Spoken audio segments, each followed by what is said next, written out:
Good evening. എല്ലാവർക്കും നമസ്കാരം. ഇന്ന് വ്യാഴാഴ്ചയാണ്, ഹോളിസ്റ്റിക് ഹെൽത്തിൻ്റെ ദിവസമാണ്.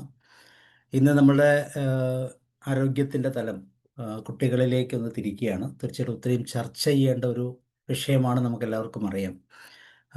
പഴയ കാലവും പുതിയ കാലവും തമ്മിൽ ഒത്തിരി വ്യത്യാസമുണ്ട്. കുട്ടികളുടെ മാനസികാരോഗ്യത്തിൻ്റെ തലം ശ്രദ്ധിച്ചു നോക്കിയാൽ ഒരു ചെറിയ പ്രതിസന്ധിയിലാണെന്നൊക്കെ തോന്നുന്ന ഒരു കാലഘട്ടമാണ്.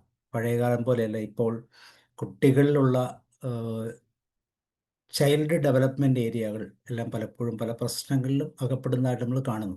അതുകൊണ്ട് തന്നെ പലപ്പോഴും ഓട്ടിസം പോലുള്ള ചില പ്രത്യേക തരത്തിലുള്ള രോഗങ്ങളിലേക്ക് അല്ലെങ്കിൽ ബിഹേവിയറിലേക്കൊക്കെ അത് മാറുന്നു, ബിഹേവിയർ പ്രോബ്ലം ഉണ്ടാകുന്നു. അങ്ങനെ പലതരത്തിലുള്ള സാധ്യതകൾ ഇപ്പോൾ നിലനിൽക്കുന്നു എന്നുള്ളത് കൊണ്ട് തന്നെ വളരെ ശ്രദ്ധയോടെ തന്നെ ഒരുപക്ഷെ ശ്രദ്ധിക്കേണ്ട ഒരു ഭാഗമാണ് എന്ന് വേണം നമുക്ക് അനുമാനിക്കാൻ. കുട്ടികളുടെ മാനസികാരോഗ്യത്തെക്കുറിച്ച് ഒത്തിരിയും ചർച്ചകളും ഒത്തിരിയും ലേഖനങ്ങളും എല്ലാം നമ്മൾ ദൈനംദിനം കാണുന്നതാണ്. അതേപോലെ തന്നെ അവരുടെ പ്രശ്നങ്ങളും നമ്മൾ പലപ്പോഴും അഭിമുഖീകരിക്കാറുണ്ട്. ഇങ്ങനെയുള്ള പ്രശ്നങ്ങൾ തീർച്ചയായിട്ടും അത് വളരെ കാലം നിലനിൽക്കുമെന്നുള്ളതാണ് ഇതിൻ്റെ ഏറ്റവും വലിയൊരു പ്രോബ്ലം തന്നെ. അപ്പോൾ പ്രധാനമായും നമുക്കിങ്ങനെ അതിനെ ഒന്ന് മനസ്സിലാക്കിയാൽ, കുട്ടികളുടെ മാനസികാരോഗ്യം എന്ന് പറയുന്നത് പ്രായവും അനുഭവവും ജീവിത സാഹചര്യങ്ങളും എല്ലാം അനുസരിച്ച് ഡൈനാമിക്കായിട്ട് മാറുന്ന ഒരു പ്രകൃതിയാണെന്ന് പറയാം. അപ്പോൾ അതിനെപ്പോഴും ഒരു ചേഞ്ച് ഉണ്ട്. അതൊരു സ്റ്റാറ്റിക് കോൺസെപ്റ്റ് അല്ല. കുട്ടികളുടെ സാഹചര്യങ്ങൾ മാറുമ്പം വ്യത്യാസം വരും. അവരുടെ അനുഭവങ്ങൾ മാറാം, പ്രായം മാറാം, അവരുമായി ബന്ധപ്പെടുന്ന വ്യക്തികൾ മാറാം. അപ്പോൾ ഇപ്പോൾ എല്ലാം, ഇപ്പോൾ ഒരു സ്കൂളിൽ നിന്ന് മറ്റൊരു സ്കൂളിലേക്ക് ഒരു കുട്ടി മാറുമ്പോൾ ഉണ്ടാകുന്ന വ്യത്യാസങ്ങൾ, അല്ലെങ്കിൽ പേരൻസ് എവിടെയെങ്കിലും ട്രാൻസ്ഫറായി പോകുന്ന സമയത്താണ്, ഇങ്ങനെയൊക്കെ ഉള്ള ഒത്തിരി സാഹചര്യങ്ങൾ ഇതിനെ കൃത്യമായിട്ട് അഫക്റ്റ് ചെയ്യുന്നു എന്നുള്ളത് തന്നെയാണ് പഠനങ്ങൾ വ്യക്തമാക്കുന്നത്. ഈ പഠനങ്ങളെ അല്ലെങ്കിൽ ഈ അറിവുകളെയൊക്കെ ഒന്ന് ക്രോഡീകരിക്കാൻ ഒരു ചർച്ചയിലൂടെ മുന്നോട്ട് പോകാനൊക്കെ നമ്മൾ ശ്രമിക്കുകയാണ്. പ്രധാനമായും 4 സ്റ്റേജുകൾ ഉണ്ടെന്ന് നമുക്ക് പറയാം. കുട്ടികളുടെ മാനസികാരോഗ്യത്തിൻ്റെ തലത്തിൽ, ശാരീരികവും മാനസികമായ ആരോഗ്യത്തിൻ്റെ തലത്തെ കൃത്യമായിട്ട് അനലൈസ് ചെയ്യാൻ നമുക്ക് 4 സ്റ്റേജുകളുണ്ട്. ഒന്ന് ശൈശവാവസ്ഥ എന്ന് നമുക്ക് പറയാം, 0 മുതൽ 2 വയസ്സ് വരെയുള്ള കാലഘട്ടം. 2 വിദ്യാഭ്യാസത്തിന് മുമ്പുള്ള മുൻ വിദ്യാഭ്യാസ കാലഘട്ടം എന്ന് വേണേൽ പറയാം, 3 മുതൽ 5 വയസ്സ് വരെയുള്ള കാലഘട്ടം. അതിനുശേഷം പ്രാഥമിക വിദ്യാഭ്യാസത്തിലേക്ക് കടക്കുകയാണ്, 6 മുതൽ 12 വയസ്സ് വരെയുള്ള കാലഘട്ടം. പിന്നെ കൗമാര കാലഘട്ടം. അപ്പം ഇങ്ങനെ കുട്ടികളുടെ മാനസികാരോഗ്യ തലത്തെ നമുക്ക് 4 തലങ്ങളായിട്ട് തിരിക്കാം, 4 സ്റ്റേജുകളായിട്ട് വേണമെങ്കിൽ നമുക്ക് തിരിക്കാം. ഈ സ്റ്റേജുകളിൽ നിന്നുകൊണ്ട് തന്നെ പലതരത്തിലുള്ള കാര്യങ്ങളെ ഒന്ന് അനലൈസ് ചെയ്യുക എന്നുള്ളതാണ് പ്രധാനമായിട്ടും നമ്മൾ നോക്കുന്നത്. പല തരത്തിലുള്ള വെല്ലുവിളികൾ, അതുപോലെ പിന്തുണ നൽകേണ്ട ചില രീതികൾ, അതുപോലെ ചില മുൻകരുതലുകൾ, സുരക്ഷിതത്വത്തിൻ്റെ ചില തലങ്ങൾ എല്ലാം ഓരോ ഘട്ടങ്ങളിലും വ്യത്യസ്തമാണ് എന്നുള്ളതാണ് അതിൻ്റെ പ്രത്യേകത. അതുകൊണ്ടാണ് ഇത് ഡൈനാമിക് നേച്ചർ എന്ന് തന്നെ പറയുന്നത്. ഓരോ പ്രായം കഴിയുമ്പോഴും ഓരോ പ്രായത്തിലെ മൈൽ സ്റ്റോൺസ് കൃത്യമായിട്ട് സ്വീകരിച്ചുകൊണ്ട് വീണ്ടും വീണ്ടും മുന്നോട്ട് പോകുന്ന വളരെ ഫാസ്റ്റായിട്ടുള്ള ഒരു കാലഘട്ടമാണ് എന്നുള്ളതാണ് ഇതിൻ്റെ ഒരു പ്രത്യേകത. അപ്പോൾ അതുകൊണ്ട് തന്നെ വളരെ ശ്രദ്ധ അർഹിക്കുന്നു. ഒരുപക്ഷെ പഴയ കാലത്ത് ഇങ്ങനത്തെ പ്രശ്നങ്ങളൊന്നും ഇല്ലായിരുന്നു എന്ന് വേണം നമുക്ക് അനുമാനിക്കാൻ. എന്തായിരിക്കും അതിൻ്റെ കാരണങ്ങൾ? ഒന്ന് ചർച്ചയ്ക്ക് വരാമോ? പഴയ കാലത്ത് ഇത്ര പ്രശ്നങ്ങളൊന്നും ഉണ്ടായിരുന്നില്ല എന്ന്. ഇപ്പം നമ്മുടെ കുട്ടിക്കാലമൊക്കെ നോക്കിയാൽ മതി. നമ്മുടെ കുട്ടിക്കാലത്തൊന്നും അങ്ങനത്തെ പ്രശ്നങ്ങൾ ഉണ്ടായതായിട്ട് മനസ്സിൽ പോലും കണ്ടിട്ടില്ല. പക്ഷേ ഇപ്പം അങ്ങനെയല്ല. ഇപ്പോൾ ഒത്തിരിയും പ്രശ്നങ്ങളുണ്ട്. എന്തായിരിക്കും അതിൻ്റെയൊക്കെ ഒരു കാരണം? ഒരു ഒരു ഒരു തുടക്ക ചർച്ചയിലൂടെ അങ്ങ് പോകാം. ഉലയൻ സാർ പറഞ്ഞു. സർ, ഞാൻ അതിനെക്കുറിച്ച് 2 വാക്ക് പറയാം. ആദ്യ കാലഘട്ടങ്ങളിൽ നമ്മൾ കൂട്ടുകുടുംബത്തിലുള്ള ഒരു വേ ഓഫ് ലൈഫ് ആയിരുന്നു. മുത്തശ്ശൻ, മുത്തശ്ശി, താഴോട്ട് മക്കൾ, ചെറുമക്കൾ, ഈ രീതിയിൽ മുന്നോട്ട് പോകുമ്പോൾ ഈ ചെറിയ കുട്ടികൾക്ക് എന്ത് സംശയം ഏത് നിമിഷം ഉണ്ടായാലും നെക്സ്റ്റ് എൽഡേഴ്സിനോടോ അല്ലെങ്കിൽ അതിൻ്റെ കൂടുതൽ വാത്സല്യം നൽകുന്നത് ആരാണോ അവരുടെ അടുത്തേക്ക് ഓടിച്ചെല്ലുകയാണ് ചെയ്യുന്നത്. എനിക്ക് എൻ്റെ ഓർമ്മയിലുണ്ട്, എൻ്റെ മുത്തശ്ശി എന്താ പറയുക, ഈ കട്ടില് കയറുകൊണ്ട് കെട്ടിയ കട്ടില. അപ്പൊ ഉപയോഗിച്ച് അതിനൊരു ചെറിയ കുഴിയൊക്കെ ആയിട്ടുണ്ട്. അപ്പൊ മുത്തശ്ശിക്ക് അതാ കൂടുതൽ സുഖം, ആ കുഴിയിൽ ഇങ്ങനെ ഇരിക്കുക. നമ്മുടെ ഒരു പ്രശ്നം വരുമ്പോ കുട്ടികൾ നോക്കും ആരാണ് വളരെ ഫ്രീ ആയിട്ടിരിക്കുന്നത്. മുത്തശ്ശി തന്നെ ഓടിച്ചെല്ലും, കെട്ടിപ്പിടിച്ചിട്ട് കരയാനുള്ളതാണെങ്കിൽ അവിടെ കരഞ്ഞു തീർത്തിട്ട് അതുവരെ മുത്തശ്ശി മിണ്ടില്ല, അവരുടെ മുതുകിൽ ഇങ്ങനെ തട്ടിക്കൊണ്ടേയിരിക്കും. എന്നിട്ട് പതുക്കെ ചോദിക്കും എന്ത് പറ്റി. അപ്പോഴായിരിക്കും പറയാ അപ്പൻ വഴക്ക് പറഞ്ഞു, അമ്മ കൈകൊണ്ട് നുള്ളി, ഒത്തിരി പ്രയാസങ്ങൾക്ക് അവർ പറയാനുണ്ട്. ഇതെല്ലാം മുത്തശ്ശി കേട്ട് തടവി ശരിയാക്കിയിട്ട് മുത്തശ്ശി ഒരു വാക്ക് കൊടുക്കും, ഞാൻ അപ്പനിന്ന് ഇങ്ങോട്ട് വരട്ടെ, അവിടെ നിർത്തും. അവൻ ആശ്വാസമായി അവൻ പുറത്തു. ഈ ഒരു അവസ്ഥ മാനസികമായിട്ട് കുട്ടികളെ വളർച്ചയിലേക്ക് എത്തിക്കുകയും കൂടുതൽ കൂടുതൽ സംശയങ്ങൾ എവിടെ വന്നാലും അപ്പപ്പോ തീർക്കുന്നു അവരെന്നുള്ളതാണ്. ഇന്ന് സർ കൗൺസിലിങ്ങിൽ +2 ആയിട്ടുള്ളൊരു കുട്ടി വന്നു. അവന്റെ പ്രശ്നങ്ങൾ പറയാൻ ആളില്ല, അവനൊന്നും ചെയ്തില്ല. അവന്റെ വളരെ സീനിയറായ കുട്ടികളിൽ 1-2 പേർക്ക് ഇങ്ങനെ പ്രശ്നമുണ്ട്. അവർ പറഞ്ഞ മരുന്ന് വാ നമുക്ക് ശരിയാക്കാം. ചെന്നു, വരുമ്പോൾ ഒരു 2000 രൂപ കൂടെ കയ്യിലെടുത്തേക്കണേ എന്ന് പറഞ്ഞു. ഇവന്റെ കാശുണ്ടാ? ഇവൻ അമ്മയോട് എന്ന് പറഞ്ഞു, എനിക്ക് ഇത്തിരി കാശ് വേണം. അമ്മ ഒന്ന് ആലോചിച്ചാൽ എടുത്തു കൊടുത്തു. ഇത് ചേട്ടന്മാരെ ഏൽപ്പിച്ചു. ചേട്ടന്മാര് 10 മിനിറ്റ് എടുത്തുള്ളൂ. ഒരു കുപ്പി ബ്രാൻഡിയോ അതെന്തോ മേടിച്ചുകൊണ്ട് വന്ന് ഇവരെല്ലാരും കൂടെ വട്ടത്തിലിരുന്നത് കഴിച്ചു. അവന്റെ തല പെരുത്തു. അവൻ അവിടെ വല്ലാത്തൊരവസ്ഥയിലായി. അവനെ അവര് വീട്ടിൽ കൊണ്ടുവിട്ടു. അവന്റെ അസ്വസ്ഥത മാറി. അടുത്ത ദിവസവും ആ ചാഞ്ചലിയിലേക്കാണ് അവൻ പോകുന്നത്. അപ്പൻ ചോദിച്ച എന്താ പ്രശ്നം? അതെനിക്ക് നിങ്ങളോടൊന്നും പറയാൻ പറ്റില്ല. കാരണം അവിടെ മരുന്നാണ് തരുന്നത്, വാക്കുകളല്ല തരുന്നത്. അത് മദ്യമാണ് കൊടുക്കുന്നത്. ഈ അവസ്ഥയിലേക്ക് നമ്മൾ വളർന്നു എന്ന് നമുക്ക് അഭിമാനിക്കാം സാറേ. Over sir. തീർച്ചയായും. അമൃതവതി മാം പറഞ്ഞോളൂ. Yes sir. അതായത് സാറ് പറഞ്ഞില്ലേ 6 മുതൽ 12 വയസ്സ് വരെ അല്ല ഇപ്പം അതൊക്കെ മാറി. ഇപ്പം 10 വയസ്സ് മുതലാണ് ടീനേജ് തുടങ്ങുന്നത്. കാരണം കുട്ടികൾ അങ്ങനെ എന്താ പറയണ്ടേ, ഏർലി ഗ്രോത്ത് ആണ്. പിന്നെ ഞാൻ മനസ്സിലാക്കിയ എന്താണെങ്കിൽ പണ്ട് they were not expose to such things. ഇപ്പം എല്ലാം അവരെ കയ്യിന്റെ എന്താ വിരലിന്റെ അറ്റത്താണുള്ളത്. നമ്മളെല്ലാം പണ്ട് എന്താണെങ്കിൽ ചെറുപ്പത്തിൽ അത്ര ഇമ്പോർട്ടൻസ് ഇല്ല കുട്ടികൾക്ക്.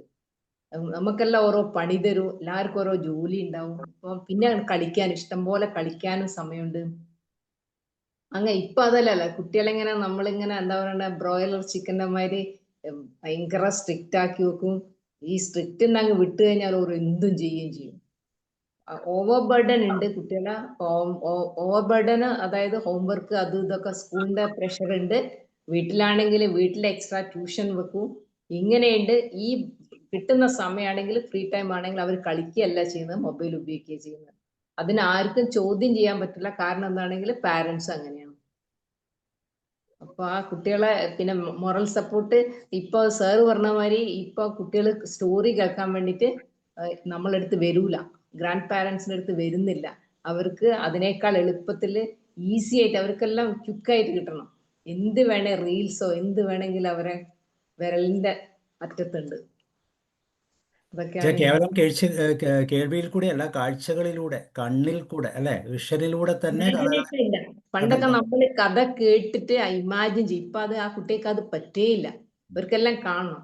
അവിടെയാണ് അവരുടെ ഇമാജിനേഷൻ നഷ്ടപ്പെട്ടു പോയി. അവസാനം 1, 2, 3 വയസ്സൊക്കെ കഴിയുമ്പോൾ അവരൊരു പ്രത്യേക തരത്തിലുള്ള ഡെവലപ്മെന്റൽ പ്രോബ്ലത്തിലേക്ക് മാറുന്നത്. പഠിക്കാൻ പറ്റില്ല, സംസാരിക്കാൻ പറ്റുന്നില്ല, കുട്ടികൾ വാക്കുകൾ പറയുന്നില്ല. ഓരോ വയസ്സിലും 2 വയസ്സിലും ഒക്കെ വാക്കുകളുടെ എണ്ണമുണ്ട്. അങ്ങനെ ഒരു ഡെവലപ്മെന്റ് സ്റ്റേജ് ഉണ്ടായിരുന്നു. ഇന്ന് അതൊക്കെ മാറി. പകരം മറ്റൊരു അവസ്ഥയിലേക്ക് വരും. തന്നെയുമല്ല, പണ്ട് കാലത്ത് കണ്ടു പഠിക്കാൻ ഇഷ്ടംപോലെ സഹോദരങ്ങളൊക്കെ ഉണ്ടായിരുന്നു, ചുറ്റുപാടുകൾ. ശരിയാണ്. ഇപ്പൊ കണ്ടുപിടിക്കാൻ ആരും ഇല്ല. ആരുമില്ല. ആകെയുള്ളത് ഈ പറയുന്ന ടിവിയിലൊക്കെ കാണുന്ന ഈ കക്ഷികൾ മാത്രമേ ഉള്ളൂ. അപ്പൊ അവരോട് മാത്രമേ ഇവർ കമ്മ്യൂണിക്കേറ്റ് ചെയ്യത്തുള്ളൂ. അല്ലേ സാർ, അധ്യാപകരും ഇല്ല, പാരന്റ്സും ഇല്ല. റോൾ മോഡൽ എന്ന് പറഞ്ഞാൽ വൗ ഫാക്ടർ പറയാൻ പറ്റുന്ന അവർക്ക് ആരും കാണിച്ചു കൊടുക്കാനില്ല. അത് തന്നെ വലിയൊരു ഇതാണ് കുട്ടികളെ സംബന്ധിച്ചിടത്തോളം. പിന്നെ അവരായിട്ട് ആ ഇമോഷണൽ ബോണ്ട് ചെറുപ്പത്തിൽ ഉണ്ടാക്കി എടുത്തു കഴിഞ്ഞാൽ, അതായത് പാരന്റ്സ് ആയിരിക്കണം അവരെ ഏറ്റവും വലിയ സുഹൃത്തുക്കൾ. അങ്ങനെ ആവുമ്പോൾ നമുക്ക് കുറെ കൂടി കുട്ടികളെ രക്ഷപ്പെടുത്താം എന്ന് തോന്നുന്നു. അത് ആ സ്ഥാനം ഇന്ന് മറ്റ് ഈ പറഞ്ഞ ദൃശ്യ മാധ്യമങ്ങൾ ഏറ്റെടുത്തതോടുകൂടി ഒരിക്കലും പിന്നെ മാതാപിതാക്കളിലേക്ക് തിരിച്ചു വരാൻ പറ്റാത്ത വിധം കുട്ടികൾ അകന്നു പോകും. കാരണം അത്രമാത്രം ഒരു ഡോപ്പമൈൻ പവറാണ് അവർക്ക് കിട്ടുന്നത്. അവനെ ടീച്ചറും കൂടെ പറയും.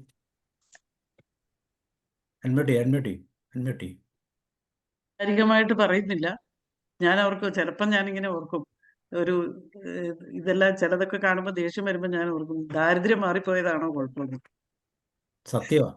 പണ്ട് നമ്മള് പിന്നെ എനിക്കൊന്നും അത്ര ബുദ്ധിമുട്ടൊന്നും വന്നില്ലെങ്കിലും എല്ലാവരും വൈകുന്നേരം വീട്ടിലോട്ട് ചെല്ലുമ്പോൾ എന്നതായിരിക്കും അമ്മ ഉണ്ടാക്കി വെച്ചതെന്ന് ആലോചിച്ചോണ്ടല്ലേ ചെല്ലുന്നത്.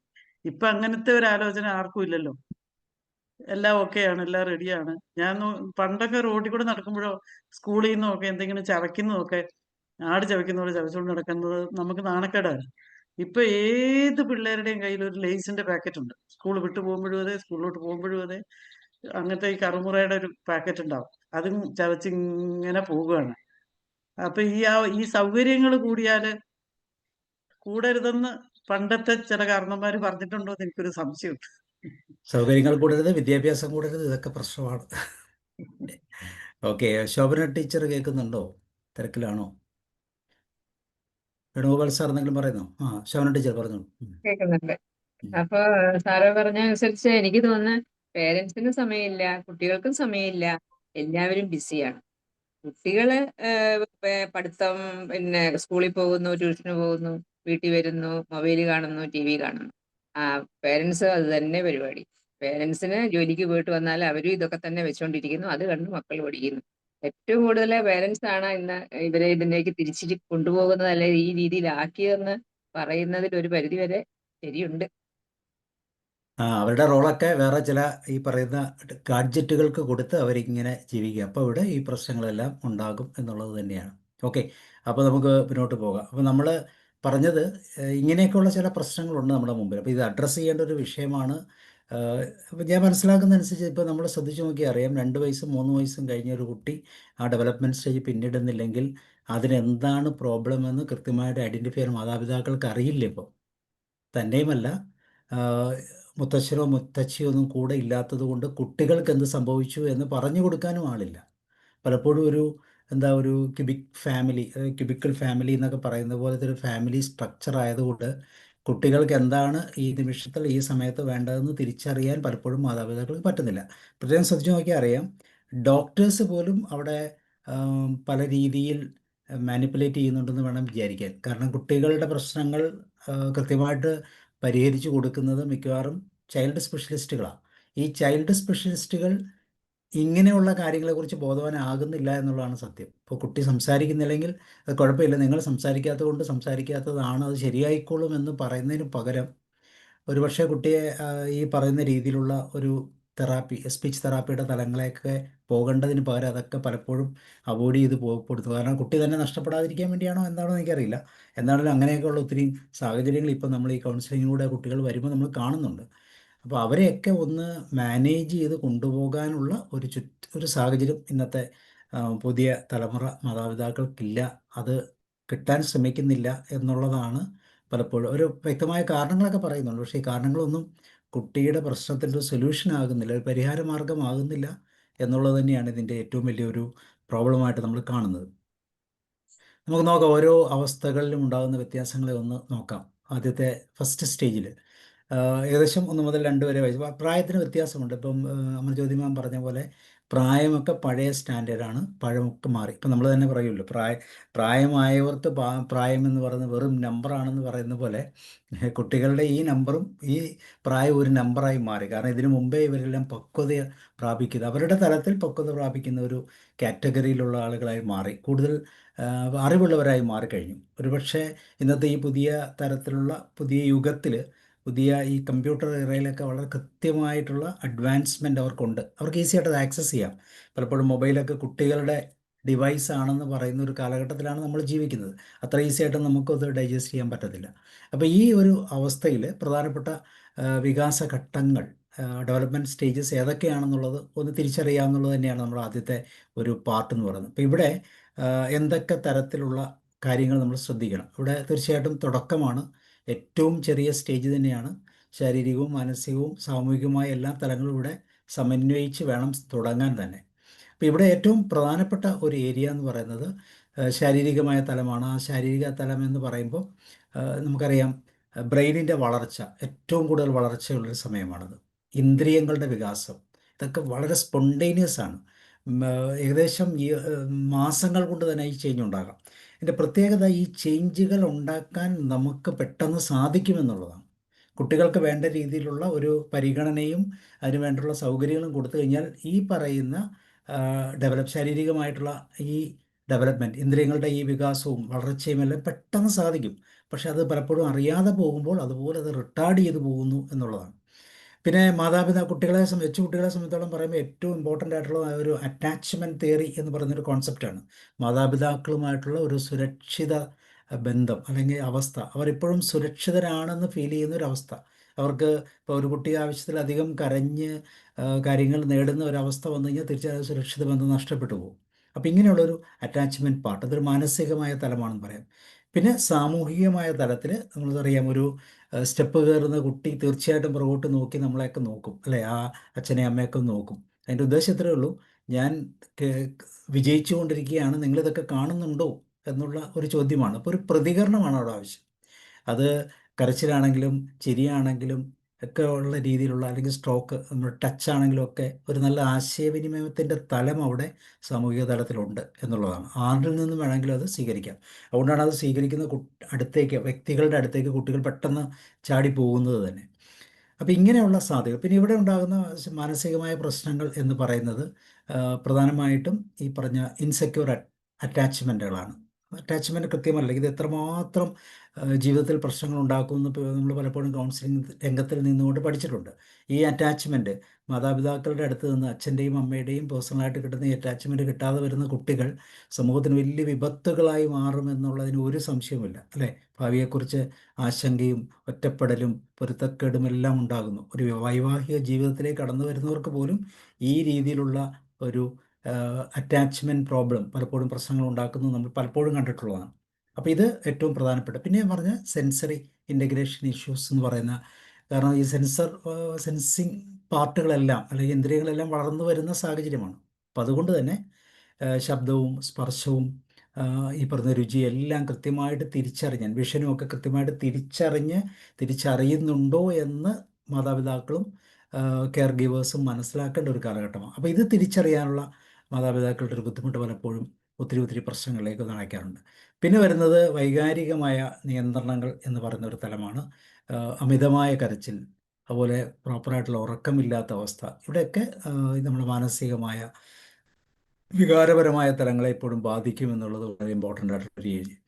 പിന്നെ ഇതിന് നമ്മൾ എന്താണ് അഡീഷണൽ ആയിട്ട് കൊടുക്കാനുള്ളത്? തീർച്ചയായിട്ടും കുറച്ച് പിന്തുണ നൽകുന്ന രീതി, എങ്ങനെ അവരെ സപ്പോർട്ട് ചെയ്യാൻ പറ്റും, അതാണ് ചെയ്യുന്നത്. അപ്പോൾ അതിന് സ്ഥിരതയുള്ള, ഇപ്പോൾ കൊച്ചുകുട്ടികളാണ്, 0 to 2 years വരെ എന്ന് വെച്ചാൽ ഏറ്റവും ഇമ്പോർട്ടൻ്റ് ആയിട്ടുള്ള ടച്ച് തന്നെയാണ്, ടച്ച് സെൻസിറ്റീവ്നെസ് തന്നെയാണ്. അമ്മയുടെ സ്പർശം എന്ന് പറയുന്നത് വളരെ പ്രാധാന്യമുള്ളൊരു തലമാണ്. അമ്മയുടെ മാത്രമല്ല, പൊതുവെ സ്പർശനം വളരെ ഇമ്പോർട്ടൻ്റ് ആണ്. അപ്പോൾ ശാരീരികമായ ഒരു സ്പർശനം, അതുപോലെ തന്നെ സ്ഥിരതയുള്ള പ്രതികരണം, ഒരു കരച്ചിലോ ഒരു സങ്കടമോ ഒക്കെ ഉണ്ടാകുമ്പോൾ, അല്ലെങ്കിൽ ഒരു ചിരി ഉണ്ടാകുമ്പോൾ അതിനെ അപ്രീഷിയേറ്റ് ചെയ്യാനൊക്കെ ഉള്ള, റെക്കഗ്നൈസ് ചെയ്യാനൊക്കെ ഉള്ള ഒരു താല്പര്യം, അത് സ്ഥിരതയുള്ളതായിരിക്കണം. എപ്പോഴും അത് വേണം. ഇപ്പോൾ കിട്ടി, മറ്റൊരു സമയത്ത് കിട്ടിയില്ല എന്ന് പറയുമ്പോൾ തീർച്ചയായും അവിടെ കൺഫ്യൂഷൻ ഡെവലപ്പ് ചെയ്യും. ഈ കൺഫ്യൂഷൻ ഡെവലപ്പ് ഒരു അറ്റാച്ച്മെൻറ്റ് പ്രോബ്ലത്തിലേക്ക് കടന്നു വരാനുള്ള സാധ്യതയുണ്ട്. പിന്നെ വളരെ സുരക്ഷിതമായ പരിസ്ഥിതികൾ ഉണ്ടാകുക, ചുറ്റുപാടുകൾ ഉണ്ടാകുക, വിശ്വസിക്കാൻ പറ്റുന്ന രീതിയിൽ, പേടിപ്പെടുത്താത്ത രീതിയിലുള്ള സാഹചര്യങ്ങൾ ഉണ്ടാക്കുക എന്നുള്ളതൊക്കെയാണ് ഈ ശൈശവാവസ്ഥയിൽ ഏറ്റവും കൂടുതൽ ശ്രദ്ധിക്കേണ്ടത്. അപ്പോൾ ഈ സ്റ്റേജുകൾ 1 മുതൽ 2 വരെയുള്ള കാലഘട്ടമാണ്. പക്ഷേ ലോങ് കാരിയർ ഇങ്ങനെയല്ല. ഡെവലപ്മെൻറ്റ് സ്റ്റേജ് പറയുമ്പോൾ വീണ്ടും ഇതിനെ ചെറുതാക്കിയാണ് പറയുന്നതെങ്കിലും പെട്ടെന്ന് പറയുമ്പോൾ നമ്മളിങ്ങനെ പറയും. അപ്പോൾ ഈ ഓരോ സ്റ്റേജുകളിലും, ഇപ്പം ഓരോ മാസങ്ങളിലും ഒരു കുഞ്ഞിന് സംഭവിക്കേണ്ട കാര്യങ്ങൾ, ഡെവലപ്മെൻറ്റുകൾ കൃത്യമായിട്ട് അനലൈസ് ചെയ്യാൻ ഒരുപക്ഷെ ഇന്നത്തെ മാതാപിതാക്കൾ വളരെ കൃത്യമായിട്ട് അത് ചെയ്യുന്നവരാണെന്ന് ഞാൻ കണ്ടിട്ടുണ്ട്. കാരണം ഇൻ്റർനെറ്റിലൊക്കെ നോക്കി ഓരോ സ്റ്റേജിലും കുട്ടികൾ എന്താണ് ചെയ്യേണ്ടതും, എങ്ങനെയാണ് എത്ര വാക്കുകൾ പറയണമെന്നും, ഏതൊക്കെ രീതിയിൽ പ്രതികരിക്കണമെന്നും, എത്ര സ്റ്റെപ്പുകൾ നടക്കണമെന്നും, മുട്ടിൽ നിന്ന് ഇഴയുന്ന ഇത് മാറുന്നതും കമന്ന് വീഴുന്നതും ഒക്കെ കൃത്യമായിട്ട് ശ്രദ്ധിക്കുന്ന മാതാപിതാക്കളുണ്ട്, ഇല്ലെന്നല്ല. പക്ഷെ ഒട്ടും ശ്രദ്ധിക്കാത്ത മാതാപിതാക്കളുമുണ്ട് എന്നുള്ളതാണ് ഇന്നത്തെ പ്രത്യേകത. ഇതാണ് ആദ്യത്തെ ഘട്ടത്തിൽ നമുക്ക് ശ്രദ്ധിക്കാനുള്ള കുറേ കാര്യങ്ങൾ, ഒത്തിരി കാര്യങ്ങളുണ്ട്. ഇതിൻ്റെ ശ്രദ്ധയില്ലായ്മ കൊണ്ടുണ്ടാകാവുന്ന ഒത്തിരി പ്രശ്നങ്ങളെക്കുറിച്ചാണ് നമ്മൾ തീർച്ചയായിട്ടും ചർച്ച ചെയ്യേണ്ടത്. ഇനി ഇതിൻ്റെ രണ്ടാമത്തെ സ്റ്റേജിലേക്ക് പോകുമ്പോൾ വിദ്യാഭ്യാസത്തിന് തൊട്ട് മുമ്പുള്ള കാലഘട്ടം, ഒരു 3 to 5 പ്രീ എന്ന് പറയാം, പ്രീ സ്റ്റഡി പീരീഡ് എന്നൊക്കെ നമുക്ക് വേണമെങ്കിൽ പറയാം, അല്ലെങ്കിൽ LKG UKG എന്നൊക്കെ പറയുന്ന ഒരു കാലഘട്ടം എന്നൊക്കെ പറയാം. അപ്പോൾ ഇവിടെ മുൻ വിദ്യാഭ്യാസ ഘട്ടം എന്ന് പറയുന്നത്, ഇവിടെ പ്രധാനമായിട്ടും ഏറ്റവും ഇമ്പോർട്ടൻ്റ് ആയിട്ടുള്ള ഒരു ഘടകമെന്ന് പറയുന്നത് ഭാഷയെ കൈകാര്യം ചെയ്യാനുള്ളൊരു കപ്പാസിറ്റിയാണ്. ഭാഷയുടെ വികാസമാണ്.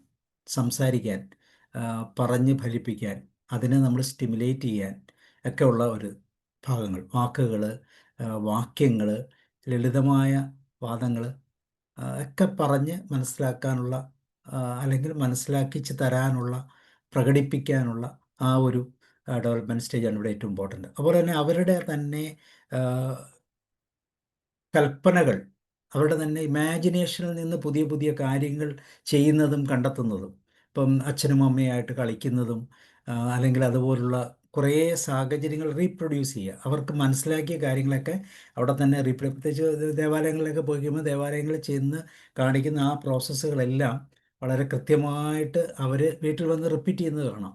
അപ്പം ഇങ്ങനെയുള്ള കുറച്ച് കറക്റ്റ് എക്സ്പ്രസ് ചെയ്ത് കാണിക്കുന്ന കുറേ തലങ്ങളൊക്കെ ഇവിടെ വളരെ പ്രാഥമികമായിട്ട് ശ്രദ്ധിക്കാനുള്ള കാര്യങ്ങളാണ്. വികാര നിയന്ത്രണം, അതുപോലെ തന്നെ ദേഷ്യപ്പെടൽ, സന്തോഷം, ഇതൊക്കെ കൃത്യമായിട്ട് പ്രകടിപ്പിക്കേണ്ട സമയമാണ്. അത് പ്രകടിപ്പിക്കുമ്പോൾ കൃത്യമായിട്ടുള്ള പിന്തുണകൾ കൊടുക്കുന്നുണ്ടോ, കൃത്യമായിട്ട് കാര്യങ്ങൾ പറഞ്ഞ് മനസ്സിലാക്കുന്നുണ്ടോ, അതിൻ്റെ റീസൺസ് എന്താണെന്ന് മനസ്സിലാക്കുന്നുണ്ടോ, ഈ കാര്യങ്ങളൊക്കെ വളരെ ഇമ്പോർട്ടൻ്റ് ആയിട്ട് തന്നെ നമുക്ക് മനസ്സിലാക്കേണ്ട കാര്യമാണ്. പിന്നെ ഇവിടെ ഉണ്ടാകുന്ന പ്രധാനപ്പെട്ട മാനസിക പ്രശ്നങ്ങളെന്ന് പറയുന്നത് വികാര പ്രകടനങ്ങളിൽ ഉണ്ടാകുന്ന പ്രശ്നങ്ങളാണ്. ഒന്ന് വെച്ചാൽ ദേഷ്യം വരിക, ഒരു ചെറിയ അക്രമവാസനയൊക്കെ. ഇത് അക്രമമായിട്ട് നമ്മൾ എടുക്കേണ്ട കാര്യമില്ല, അതൊരു എക്സ്പ്രഷനാണ്. ഈ എക്സ്പ്രഷനെ കൃത്യമായിട്ട് മനസ്സിലാക്കി അതിന് വേണ്ട പ്രതിപ്രവർത്തന രീതികൾ നമ്മൾ കൊടുത്തു കഴിഞ്ഞാൽ തീർച്ചയായിട്ടും മാറും. അപ്പോൾ അവർക്കത് എക്സ്പ്രസ് ചെയ്യാനുള്ള മാർഗം, കരച്ചിൽ, പലപ്പോഴും ദേഷ്യം, അക്രമം എല്ലാം ഒരുതരം പ്രതിപ്രവർത്തനങ്ങളാണ്. അവരുടെ വികാരത്തിൻ്റെ പ്രകടനമായിട്ട് മാത്രം അതിനെ കണ്ടാൽ മതി. പലപ്പോഴും അതിന് പകരം സ്വല്പം കൂടെ കൂടുതലൊക്കെ ആളുകൾ കുട്ടികളെക്കുറിച്ച് പറയുന്നത് ശ്രദ്ധിച്ചിട്ടുണ്ട്. പക്ഷെ അതല്ല, അത് അവരുടെ സ്വതസിദ്ധമായ ശൈലിയാണ്. അവർക്ക് എക്സ്പ്രസ് ചെയ്യാനുള്ള ഒരു മെത്തേഡ് അതാണ്. പിന്നെ പ്രധാനമായിട്ട് വരുന്നത് സോഷ്യൽ ആങ്സൈറ്റി എന്ന് പറയുന്നൊരു തലമാണ്. പതുക്കെ സോഷ്യൽ തലങ്ങളിലേക്ക് കുട്ടികൾ വരുന്ന സമയത്ത് ചില ആളുകളോടുള്ള ഭയവും പേടിയും എല്ലാം പലപ്പോഴും അത് അവരുടെ രീതി. പിന്നെ നമുക്കിതിന് എന്തൊക്കെയാണ് സപ്പോർട്ട് ചെയ്യേണ്ട കാര്യങ്ങൾ, എന്തൊക്കെ പിന്തുണകളാണ്, എന്തൊക്കെ സപ്പോർട്ടിങ് രീതികളാണ് നമുക്ക് വേണ്ടത്. തീർച്ചയായിട്ടും അതിന് നമുക്ക് കൃത്യമായിട്ട് വികാരങ്ങൾക്ക് പേരിടിയില്ലെന്നൊക്കെ നമുക്ക് വേണമെങ്കിൽ പറയാം. എന്ന് വെച്ച് കഴിഞ്ഞാൽ ദേഷ്യം വരുന്നുണ്ടെങ്കിൽ ദേഷ്യം വരുന്നുണ്ട് കേട്ടോ, മൂക്കൊക്കെ ചുമക്കുന്നുണ്ട് കേട്ടോ, മുഖമൊക്കെ മാറി കേട്ടോ എന്നൊക്കെ പറഞ്ഞ ആ എക്സ്പ്രഷൻസിലൂടെ അവരുടെ ആ എക്സ്പ്രഷനെ കൃത്യമായിട്ട് അംഗീകരിച്ച് മുന്നോട്ട് കൊണ്ടുപോകുക. അതുപോലെ തന്നെ അവരെ അവരുടേതായ പ്രവർത്തന രീതിയിൽ നിന്ന് മാറി മറ്റൊരു രീതിയിലേക്ക് എക്സ്പ്രസ് ചെയ്യാനുള്ള വഴികൾ കൊണ്ടെത്തിക്കുക. ചിത്രം വരയ്ക്കുന്നതും കളിക്കാൻ സഹായിക്കുന്നതും പുതിയ പുതിയ കളികളിലൂടെ കടത്തിവിടുന്നതും എല്ലാം, അതുപോലെ പുതിയ റുട്ടീൻസ്, ഭക്ഷണ ശൈലികൾ, അതുപോലെ ഉറക്കത്തിൻ്റെ മാതൃകകൾ അല്ലെങ്കിൽ ഉറക്കത്തിൻ്റെ സമയം ക്രമീകരിക്കുക, ഇതെല്ലാം അതിനകത്ത് നമുക്ക് പ്രധാനമായിട്ടും ശ്രദ്ധിക്കാവുന്ന ചില ഭാഗങ്ങളാണ്. അപ്പോൾ ഇതെല്ലാം മുൻ വികാസത്തിൻ്റെ തലത്തിൽ നിന്നുകൊണ്ട് നമുക്ക് ചിന്തിക്കാൻ പറ്റുന്ന കാര്യങ്ങളാണ്. ഇനി നമ്മൾ പ്രാഥമിക വിദ്യാഭ്യാസ ഘട്ടത്തിലേക്ക് പോകുമ്പോൾ എന്ന് വെച്ചാൽ ഏകദേശം 6 മുതൽ 12, ഇന്ന് നമ്മൾ പറഞ്ഞു പ്രാഥമിക വിദ്യാഭ്യാസ ഘട്ടം ഇതാണെങ്കിലും കുട്ടികളുടെ ഇൻ്റലക്ച്വൽ പവർ കൂടുതലാണ്. അവർക്ക് ഈ സമയത്ത് തന്നെ പല കാര്യങ്ങളും കൃത്യമായിട്ട് മനസ്സിലാക്കും. നമുക്ക് പോലും അറിയാത്ത പല കാര്യങ്ങളെയും കൃത്യമായിട്ട് മനസ്സിലാക്കാനും അത് സംവേദിക്കാനും പരിഹാരങ്ങൾ ഉണ്ടാക്കാനും ഒക്കെ അവരെ കൊണ്ട് സാധിക്കും.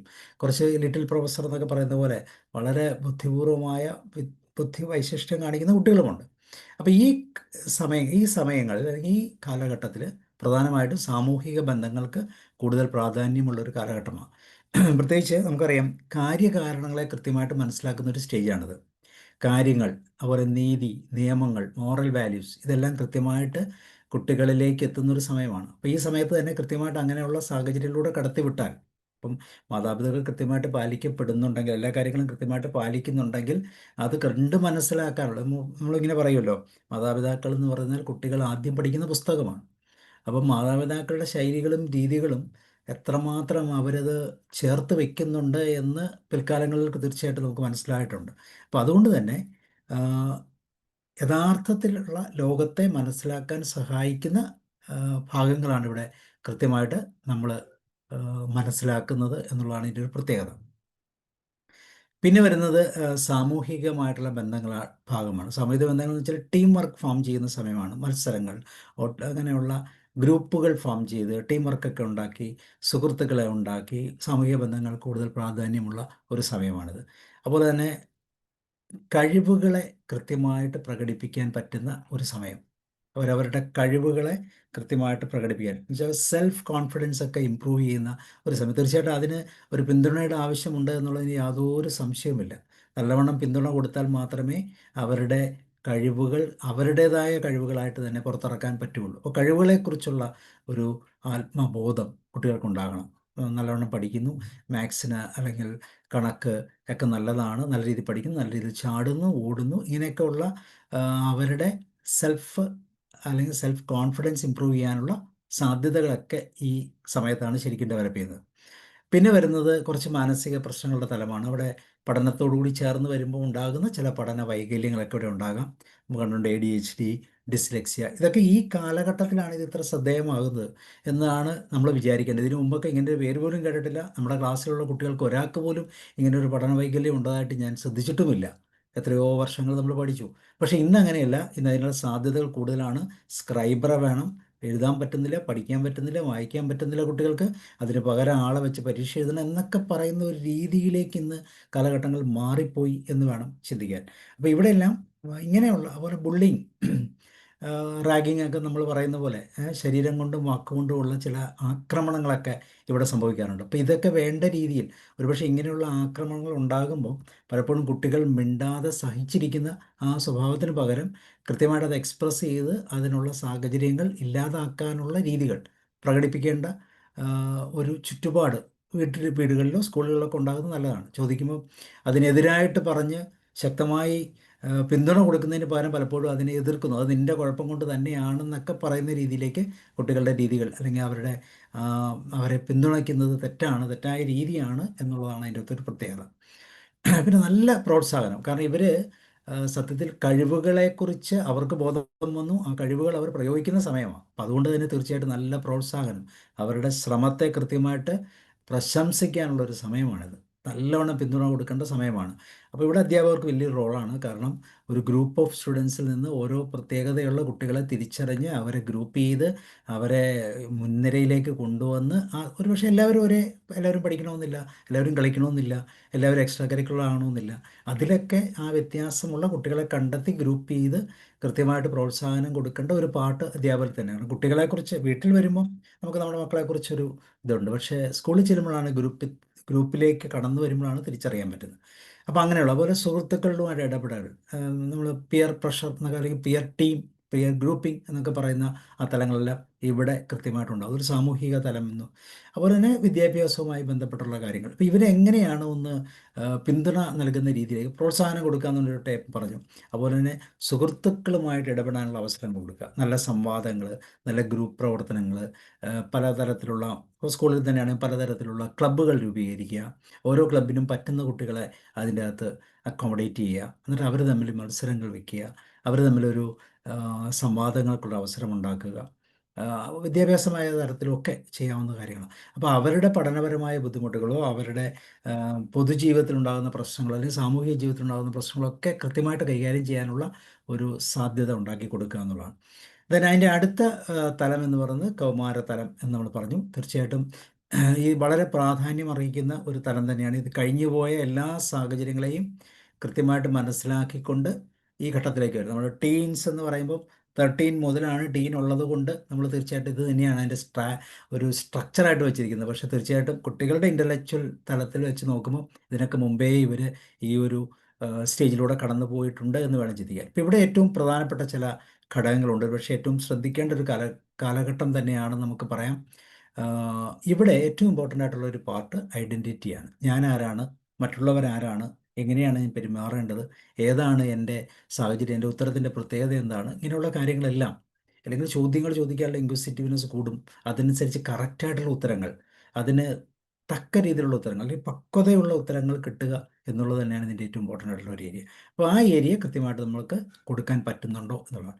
പിന്നെ സ്വാതന്ത്ര്യം, അത് തീർച്ചയായും വളരെ ഇമ്പോർട്ടൻ്റ് ആയിട്ടുള്ളൊരു പാർട്ടാണിത്. സ്വാതന്ത്ര്യം, കുടുംബത്തിൽ നിന്നും ഒരുപക്ഷെ വിയോജിക്കാം, സുഹൃത്തുക്കളുടെ സ്വാധീനം അതിന് കാരണമാകാം, ചിലപ്പം കൂടുതൽ അംഗീകരിക്കപ്പെടാം, മാതാപിതാക്കളൊക്കെ വളരെ നല്ല സ്നേഹിതരായി മാറാം, ഒരുപക്ഷെ വളരെ പെട്ടെന്ന് തന്നെ ശത്രുക്കളായി മാറാം.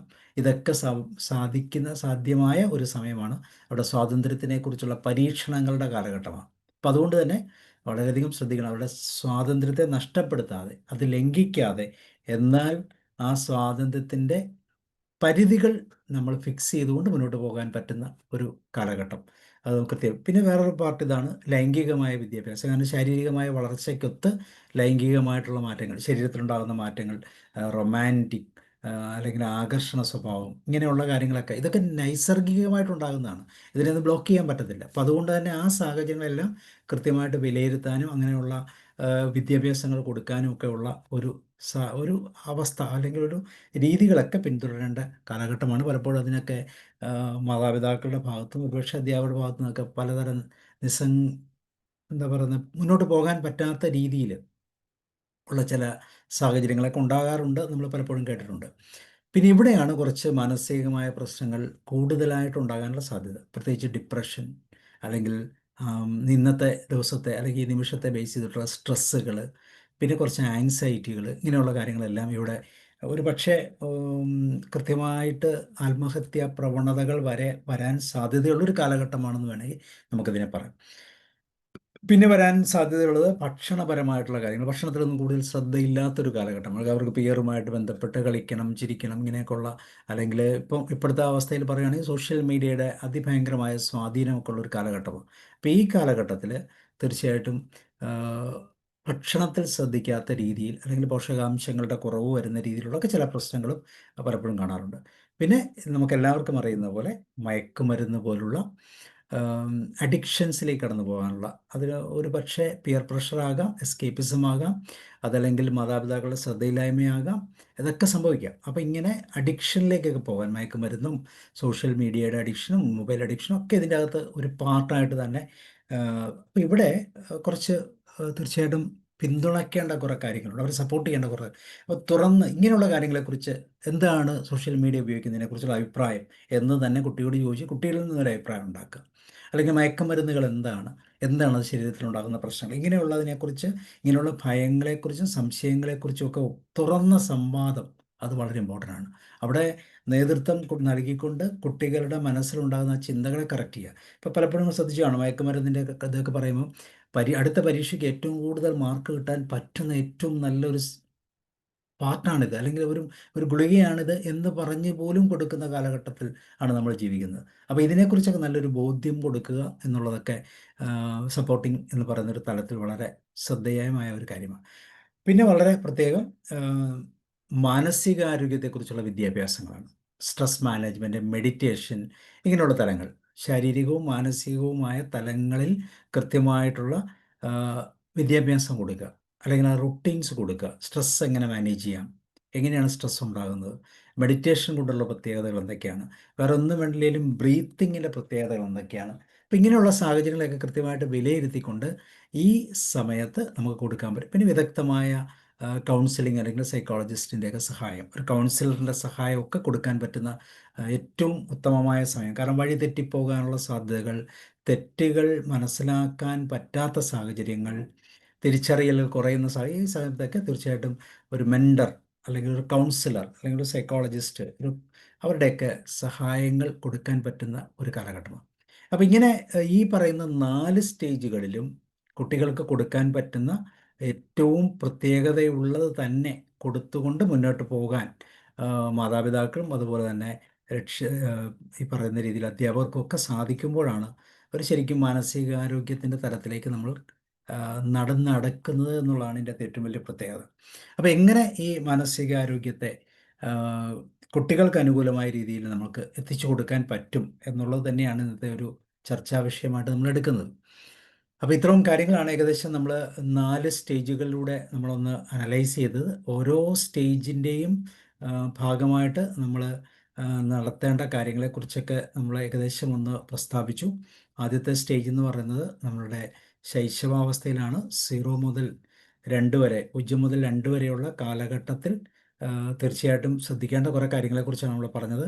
അവിടെ പ്രധാനമായിട്ടും ശ്രദ്ധിക്കേണ്ടത് ശാരീരികവും മാനസികവും സാമൂഹികവുമായ തലങ്ങളിൽ ഒരു കുട്ടിക്ക് പുതുതായിട്ട് ലഭിക്കുന്ന എന്തൊക്കെയാണോ അഡീഷൻസ്, അതിലെല്ലാം കൃത്യമായിട്ട് കൊടുക്കാൻ പറ്റുന്നുണ്ടോ എന്നുള്ളത് ഒരു തിരിച്ചറിവ് വരിക. പിന്നെ വരുന്നത് സെൻസറി ഇൻ്റഗ്രേഷനാണ്. കുട്ടിക്കാലത്ത് നമ്മുടെ ഇന്ദ്രിയങ്ങളുടെ വളർച്ച, ബ്രെയിനിൻ്റെ വളർച്ച, ശരീരത്തിൻ്റെ വളർച്ച, ഇതെല്ലാം കൃത്യമായി ശ്രദ്ധിക്കപ്പെടേണ്ടതായതുകൊണ്ട് തന്നെ സെൻസറി ഇൻ്റഗ്രേഷൻസ് ഉണ്ടോ, വേണ്ട രീതിയിൽ അത് പ്രവർത്തിക്കുന്നുണ്ടോ, അതിൻ്റെ ഓരോ മാസത്തിലും ഓരോ സ്റ്റേജിലും നടക്കേണ്ട സെൻസറി ഇൻ്റഗ്രേഷൻ ഉണ്ടാകുന്നുണ്ടോ എന്ന് തീർച്ചയായിട്ടും തിരിച്ചറിയുക. പിന്നെ വൈകാരികമായ നിയന്ത്രണങ്ങൾ എങ്ങനെയാണ് അവർ പ്രകടിപ്പിക്കുന്നത്, അത് ഒപ്റ്റിമൽ ആണോ എന്ന് ചിന്തിക്കുക. പിന്നെ തീർച്ചയായിട്ടും അവരെ സപ്പോർട്ട് ചെയ്യേണ്ട രീതികൾ എങ്ങനെയൊക്കെ അവരെ പിന്തുണയ്ക്കാം, ഏതൊക്കെ രീതിയിൽ ശൈശവാവസ്ഥയിൽ കുട്ടികളുമായിട്ട് മുന്നോട്ട് പോകാം എന്നുള്ള ആ ഒരു തരം. then സുരക്ഷിതമായ പരിസര സാഹചര്യങ്ങൾ, ചുറ്റുപാടുകളെ സൃഷ്ടിക്കാൻ വേണ്ടിയിട്ടുള്ള താല്പര്യങ്ങളൊക്കെ നമ്മൾ മനസ്സിലാക്കുക. പിന്നെ നമ്മൾ വരുന്നത് മുൻ വിദ്യാഭ്യാസ ഘട്ടം അല്ലെങ്കിൽ 3 to 5 ഇയേഴ്സിൻ്റെ ആ ടൈമാണ്. ഇവിടെ നമ്മൾ പ്രധാനമായിട്ടും ഭാഷ ഉപയോഗിക്കാനുള്ള ഭാഷാ വികാസവുമായി ബന്ധപ്പെട്ട കാര്യങ്ങളാണ് ചെയ്യേണ്ടത്. പിന്നെ മാനസിക പ്രശ്നങ്ങൾ, പ്രധാനമായിട്ടും ആ സമയത്തുണ്ടാകാവുന്ന പ്രശ്നങ്ങളെക്കുറിച്ചും അതുപോലെ വൈകാരികമായി എങ്ങനെ നിയന്ത്രണം ഉണ്ടാക്കാം, എങ്ങനെ അവരെ സപ്പോർട്ട് ചെയ്യാം, ഇങ്ങനെയുള്ള വിഷയങ്ങളെക്കുറിച്ച് നമ്മൾ സംസാരിച്ചു. പിന്നെ വരുന്നത് പ്രാഥമിക വിദ്യാഭ്യാസ ഘട്ടം, ഏകദേശം 6 മുതൽ അല്ലെങ്കിൽ 1-ാം ക്ലാസ്സിന് തുടങ്ങിയുള്ള സമയത്ത് 12 വയസ്സ് വരെയുള്ള കാലഘട്ടങ്ങളിൽ നമ്മൾ ചെയ്യുന്ന കുറേ കാര്യങ്ങളെക്കുറിച്ച് പറഞ്ഞു. ഇവിടെയും പ്രധാനമായിട്ടും സാമൂഹിക ബന്ധങ്ങൾ, കാരണം പിയറൊക്കെ കറക്റ്റ് ചെയ്ത് കോൺഫിഗർ ചെയ്ത് വരുന്ന ഒരു പാറ്റേൺ സെറ്റ് ചെയ്ത് വരുന്ന സമയമാണ്. അവിടെ ഉണ്ടാകുന്ന ചില മാനസിക പ്രശ്നങ്ങളെക്കുറിച്ച് നമ്മൾ സംസാരിച്ചു. പിന്നെ വൈകാരികമായി എങ്ങനെ നിയന്ത്രണത്തിൽ വരാം, നിയന്ത്രണത്തിലാണോ എന്നാണ്, വൈകാരികമായി നിയന്ത്രണത്തിലാണോ എന്നാണ്. പിന്നെ അതിനെ മാനേജ് ചെയ്യാനുള്ള സപ്പോർട്ടിങ് മെത്തേഡുകൾ എല്ലാം അവിടെ ശ്രദ്ധേയമാണ്. ലാസ്റ്റ് നമ്മൾ പറഞ്ഞത് കൗമാരപ്രായം 13 മുതൽ 18 വയസ്സ് വരെയുള്ള കാലഘട്ടം, നമ്മൾ ടീൻസ് എന്ന് പറയുന്ന കാലഘട്ടം. ഈ കാലഘട്ടത്തിൽ എന്തൊക്കെ കാര്യങ്ങളാണ് പ്രത്യേകം ശ്രദ്ധിക്കേണ്ടത്? തീർച്ചയായിട്ടും അവിടെ ഒരു ഐഡൻറ്റിറ്റി ഫോർമേഷൻ സംഭവിക്കുന്നുണ്ടെന്ന് പറഞ്ഞു. അവർക്കെപ്പോഴും സ്വാതന്ത്ര്യത്തിൻ്റെ ഒരു സാധ്യത അവർ കൃത്യമായിട്ടും എക്സ്പ്രസ് ചെയ്യാൻ ആഗ്രഹിക്കുന്നുണ്ട് എന്ന് നമ്മൾ പറഞ്ഞു. അവിടെയും ചില മാനസിക പ്രശ്നങ്ങളുണ്ടാകാം, ആങ്സൈറ്റി, ഡിപ്രഷൻ, ഇങ്ങനെയുള്ള ചില തലങ്ങളിലേക്ക് കടന്നു പോകാനുള്ള സാധ്യതയുണ്ട്. പിന്നെ അതിനെ സപ്പോർട്ട് ചെയ്യുന്ന മാതാപിതാക്കളുടെ, അധ്യാപകരുടെ രീതികൾ ഏതൊക്കെയാണ്? അപ്പോൾ ഇങ്ങനെ 3 ഘട്ടങ്ങളും, ഈ 3 ഘട്ടങ്ങളിൽ നമ്മൾ ആർജിച്ചെടുക്കണം, അല്ലെങ്കിൽ മാതാപിതാക്കളും അധ്യാപകരും ഒക്കെ ചുറ്റുപാടുകൾ, കുട്ടിയുടെ ചുറ്റുപാടുകൾ ആർജിച്ചെടുക്കേണ്ട രീതികൾ എന്തൊക്കെയാണ്, സപ്പോർട്ടിങ് എയ്ഡ്സ് എന്നുള്ള കാര്യങ്ങളെക്കുറിച്ചാണ് നമ്മൾ പറഞ്ഞത്. ഇനി നമുക്ക് ഇതിനെക്കുറിച്ചുള്ള ചർച്ചകളിലേക്ക് തീർച്ചയായിട്ടും പോകാം. സോ യെസ്, അമർജ്യോതി മാം സ്റ്റാർട്ട് ചെയ്തോളൂ. സാറേ, എന്നെ അത്ഭുതപ്പെടുന്ന ഒരു കാര്യം, ഈ ലോകത്ത് എല്ലാറ്റിനും ട്രെയിനിങ് ഉണ്ട്, പക്ഷെ ഒരു പാരന്റ് ആവാൻ ഒരു ട്രെയിനിങ് ആവശ്യമില്ല. ഈ പാരന്റിങ് ആണ് ഏറ്റവും, അതായത് നമ്മൾ ഏറ്റവും തുടക്കത്തിലാണ് ഈ ശരിക്ക് കുട്ടികളെ ശരിക്ക് മോൾഡ് ചെയ്യാൻ പറ്റുന്ന സമയം. ആ സമയത്താണ് നമ്മള് we are not least bothered, നമുക്കറിയില്ല. അപ്പൊ ഞാനൊന്ന് പാരന്റ് ആവുന്ന BEd ഉണ്ട്, ലേശം സൈക്കോളജി പഠിച്ചതെന്നല്ലാണ്ട് കുറച്ചെങ്കിലും ബാംഗ്ലൂരിൽ നിന്നാ BEd കഴിഞ്ഞു. അപ്പൊ സൈക്കോളജി അവിടെ കൂടുതൽ പഠിക്കാനുണ്ട്. അതുകൊണ്ട് എനിക്കൊരു ഭാഗ്യം ഉണ്ടായി, കുറച്ചെങ്കിലും ഒരു ബോധം ഉണ്ടായിരുന്നു. അപ്പൊ ഈ ഡിസ്ലെക്സിക് ആയിട്ടുള്ള കുട്ടികളെ കാര്യങ്ങളൊന്ന് ടീച്ചേഴ്സിനോട് പറഞ്ഞ ടീച്ചേഴ്സിനൊന്ന് അന്തം വിടുക, അങ്ങനത്തെ ഒരു സംഭവം ഉണ്ടോ, അത്ര ഞാൻ അത്ഭുതപ്പെട്ടിരുന്നു. അപ്പൊ ഈ ശരിക്കും, അതായത് ഈ കുട്ടികളെ ഞാൻ മനസ്സിലാക്കി, ഇപ്പൊ ഒരു ഡോക്ടറെ വീട്ടിലെ കുട്ടിയാണെങ്കിൽ അവർ ആ കുട്ടീന്റെ ഇന്റലക്ച്വൽ ഗ്രോത്തിന് മാത്രം പ്രാധാന്യം കൊടുക്കുക. അതേ സമയത്ത് കുറച്ച് സോഷ്യൽ ആയിട്ടുള്ള വീട്ടിലാണെങ്കിൽ അവർ ഭയങ്കര സോഷ്യലൈസേഷന് പ്രാധാന്യം കൊടുക്കുക, മറ്റേതൊക്കെ മറന്നു കളയാം. ഇത് ശരിക്ക് മെന്റൽ ഗ്രോത്തിനും പ്രാധാന്യം കൊടുക്കണം, ഇന്റലക്ച്വൽ ഗ്രോത്തിനും പ്രാധാന്യം കൊടുക്കണം, ഇമോഷണൽ ഗ്രോത്തിനും കൊടുക്കണം, ഫിസിക്കൽ ഗ്രോത്തിനും കൊടുക്കണം. ചില വീട്ടിലെ കുട്ടികളെ കളിക്കാനേ വിടില്ല, വെറും പഠിത്തം. ഈ വലിയ വലിയ ആൾക്കാരെ ഭയങ്കര പഠിപ്പിസ്റ്റാക്കാൻ, അമ്മമാരൊക്കെ ഭയങ്കര പഠിപ്പിസ്റ്റായിരിക്കും. അപ്പൊ കുട്ടികളെ എന്താ, ചെറിയ കുട്ടികളൊന്നും ഒരു കളിക്കാൻ വിടാത്ത, എൻ്റെ സ്കൂളിലൊക്കെ ഉള്ള ഞാനിങ്ങനെ അത്ഭുതപ്പെട്ടു. കളിക്കാൻ വിടൂല, രാത്രി 12 മണി വരെ പഠിപ്പിക്കുക. ഈശ്വര, ഞാനിങ്ങനെ, എന്നിട്ട് ആ കുട്ടി, ഒരു കുട്ടി എനിക്ക് ഓർമ്മയുണ്ട്, പരീക്ഷ ഹാളിൽ ബോധം കിട്ടുകയുള്ളൂ. അപ്പൊ ബോധമെല്ലാം തെളിഞ്ഞപ്പോ കുട്ടീനോട് ഞാൻ സംസാരിച്ചു, പ്രിൻസിപ്പൾ വന്ന് സംസാരിക്കാം. അപ്പൊ സംസാരിച്ചപ്പം കുട്ടി എന്താ പറഞ്ഞ, ഉറങ്ങിയിട്ടില്ല, അമ്മ ഉറങ്ങാൻ സമ്മതിക്കില്ല. 5ാം ക്ലാസ് പഠിക്കുന്ന കുട്ടി. അങ്ങനെയുള്ള പാരന്റിങ് ആണ് നമ്മളെ ഏറ്റവും ശാപമായിട്ട് വരുന്നത്. അതായത് പിന്നെ വാക്ക് ദി ടോക്ക്. പാരന്റ് ഒന്ന് പറയും, പാരന്റ് ചെയ്യുന്നത് വേറെ കുട്ടികളായി. അപ്പൊ കുട്ടികളെ നമ്മൾ മോറൽ വാല്യൂസ് എങ്ങനെയാ എടുക്കുക? കുട്ടികൾ നമ്മൾ ചെയ്യുന്നതാണ് ശ്രദ്ധിക്കുക, നമ്മൾ പറയുന്നതല്ല ഒരു ശ്രദ്ധിക്കുക, അതുണ്ട്. പിന്നെ ചില വീട്ടിൽ കാണുന്ന ഭയങ്കര ക്യൂനായിട്ട് വളർത്തുക, ക്യൂനും കിങ്ങും ആക്കാം, അതും ശരിയല്ല. ഇവരെല്ലാവരും ഇത് പ്രതീക്ഷിക്കും. നമ്മളൊക്കെ വളർന്ന രീതി, അതായത് കുട്ടികൾ സാധാരണ മതി അങ്ങനെ ആയിരിക്കണം, അല്ലാണ്ട് ഓവറായിട്ട് നമ്മൾ പാമ്പർ ചെയ്താലും ഓവർ ഇമ്പോർട്ടൻസ് കൊടുത്താലും they will expect the same thing from outside. അത് കിട്ടിയില്ലെങ്കിൽ ഇവർ പ്രശ്നമാക്കും. പിന്നെ ചീത്ത പറയുന്ന സൈക്കോളജിസ്റ്റുകൾ പറയും, കുട്ടികളെ ചീത്ത പറയും. കുട്ടികളെ ശരിക്കും വേണ്ടതിന് ചീത്ത പറയണം. ശരിക്കും നമ്മളെല്ലാം ചീത്ത കെട്ടല്ലേ വളർന്നത്. ഇപ്പോഴത്തെ കുട്ടികൾ പെട്ടെന്ന് തൊട്ടാവാടികളാവുന്നത് എന്തുകൊണ്ടാണെങ്കിൽ ഒരു ചീത്ത എവിടുന്ന് കേൾക്കൂല. അപ്പൊ പെട്ടെന്ന് ഒരാള് ടീച്ചർ ഒന്ന് ചീത്ത പറയുമ്പോഴത്തേക്ക് കുട്ടി ടെറസിൽ നിന്ന് ചാടി മരിക്കുന്നു. ഇതൊക്കെയാണ് നമ്മൾ അത്ഭുതപ്പെടുത്തുന്നത്. അപ്പൊ കുറച്ചൊക്കെ പണിഷ്മെന്റും കാര്യങ്ങളും അടിയിടിയൊന്നല്ലെങ്കിലും കുറച്ചൊക്കെ നമ്മൾ കുട്ടികൾ തെറ്റാണെന്ന് തന്നെ ബോധ്യപ്പെടുത്താൻ പാരന്റ്സും ചെറുപ്പത്തിലേ പറ്റണം. പിന്നെ ആ 3 വയസ്സിൽ ഏറ്റവും കൂടുതൽ ന്യൂറോൺസ് ഡെവലപ്പ് ചെയ്യുന്ന സമയം. അത് മാക്സിമം 5 സെൻസ് ഓർഗൻസും മാക്സിമം കുട്ടികളെ ഉപയോഗപ്പെടുത്തുകയാണെങ്കിൽ ആ കുട്ടി ഗ്രേറ്റ് ആവും എന്നുള്ള കാര്യത്തിൽ സംശയമില്ല. Okay sir, thank you sir. Okay, thank U. തീർച്ചയായിട്ടും കുറച്ച് അഡീഷൻസും കൂടെ നമുക്ക് കിട്ടി. ഇതെല്ലാം ലൈഫിൽ എങ്ങനെ പ്രയോഗിക്കണം, അതെല്ലാം സമയം കഴിഞ്ഞാണ് പ്രയോഗിക്കാൻ പറ്റുന്നത് എന്നുള്ളതാണ് ഇതിൻ്റെ അകത്ത് വരുന്ന ഏറ്റവും വലിയൊരു പ്രത്യേകത. വേണോപാൽ സാർ പറയും. അതായത് കൗമാരപ്രായം വരെ കൂടുതൽ ശ്രദ്ധിക്കേണ്ടത് രക്ഷിതാക്കൾ മാത്രമാണ്. കാരണം ബാഹ്യമായ ഒരു ഇൻഫ്ലുവൻസ് കുട്ടികളിൽ ഒരിക്കലും ഉണ്ടാകുന്നില്ല. കൗമാരപ്രായത്തിന് ശേഷം ഞാൻ രണ്ടാം ഇതിൽ പറയാം.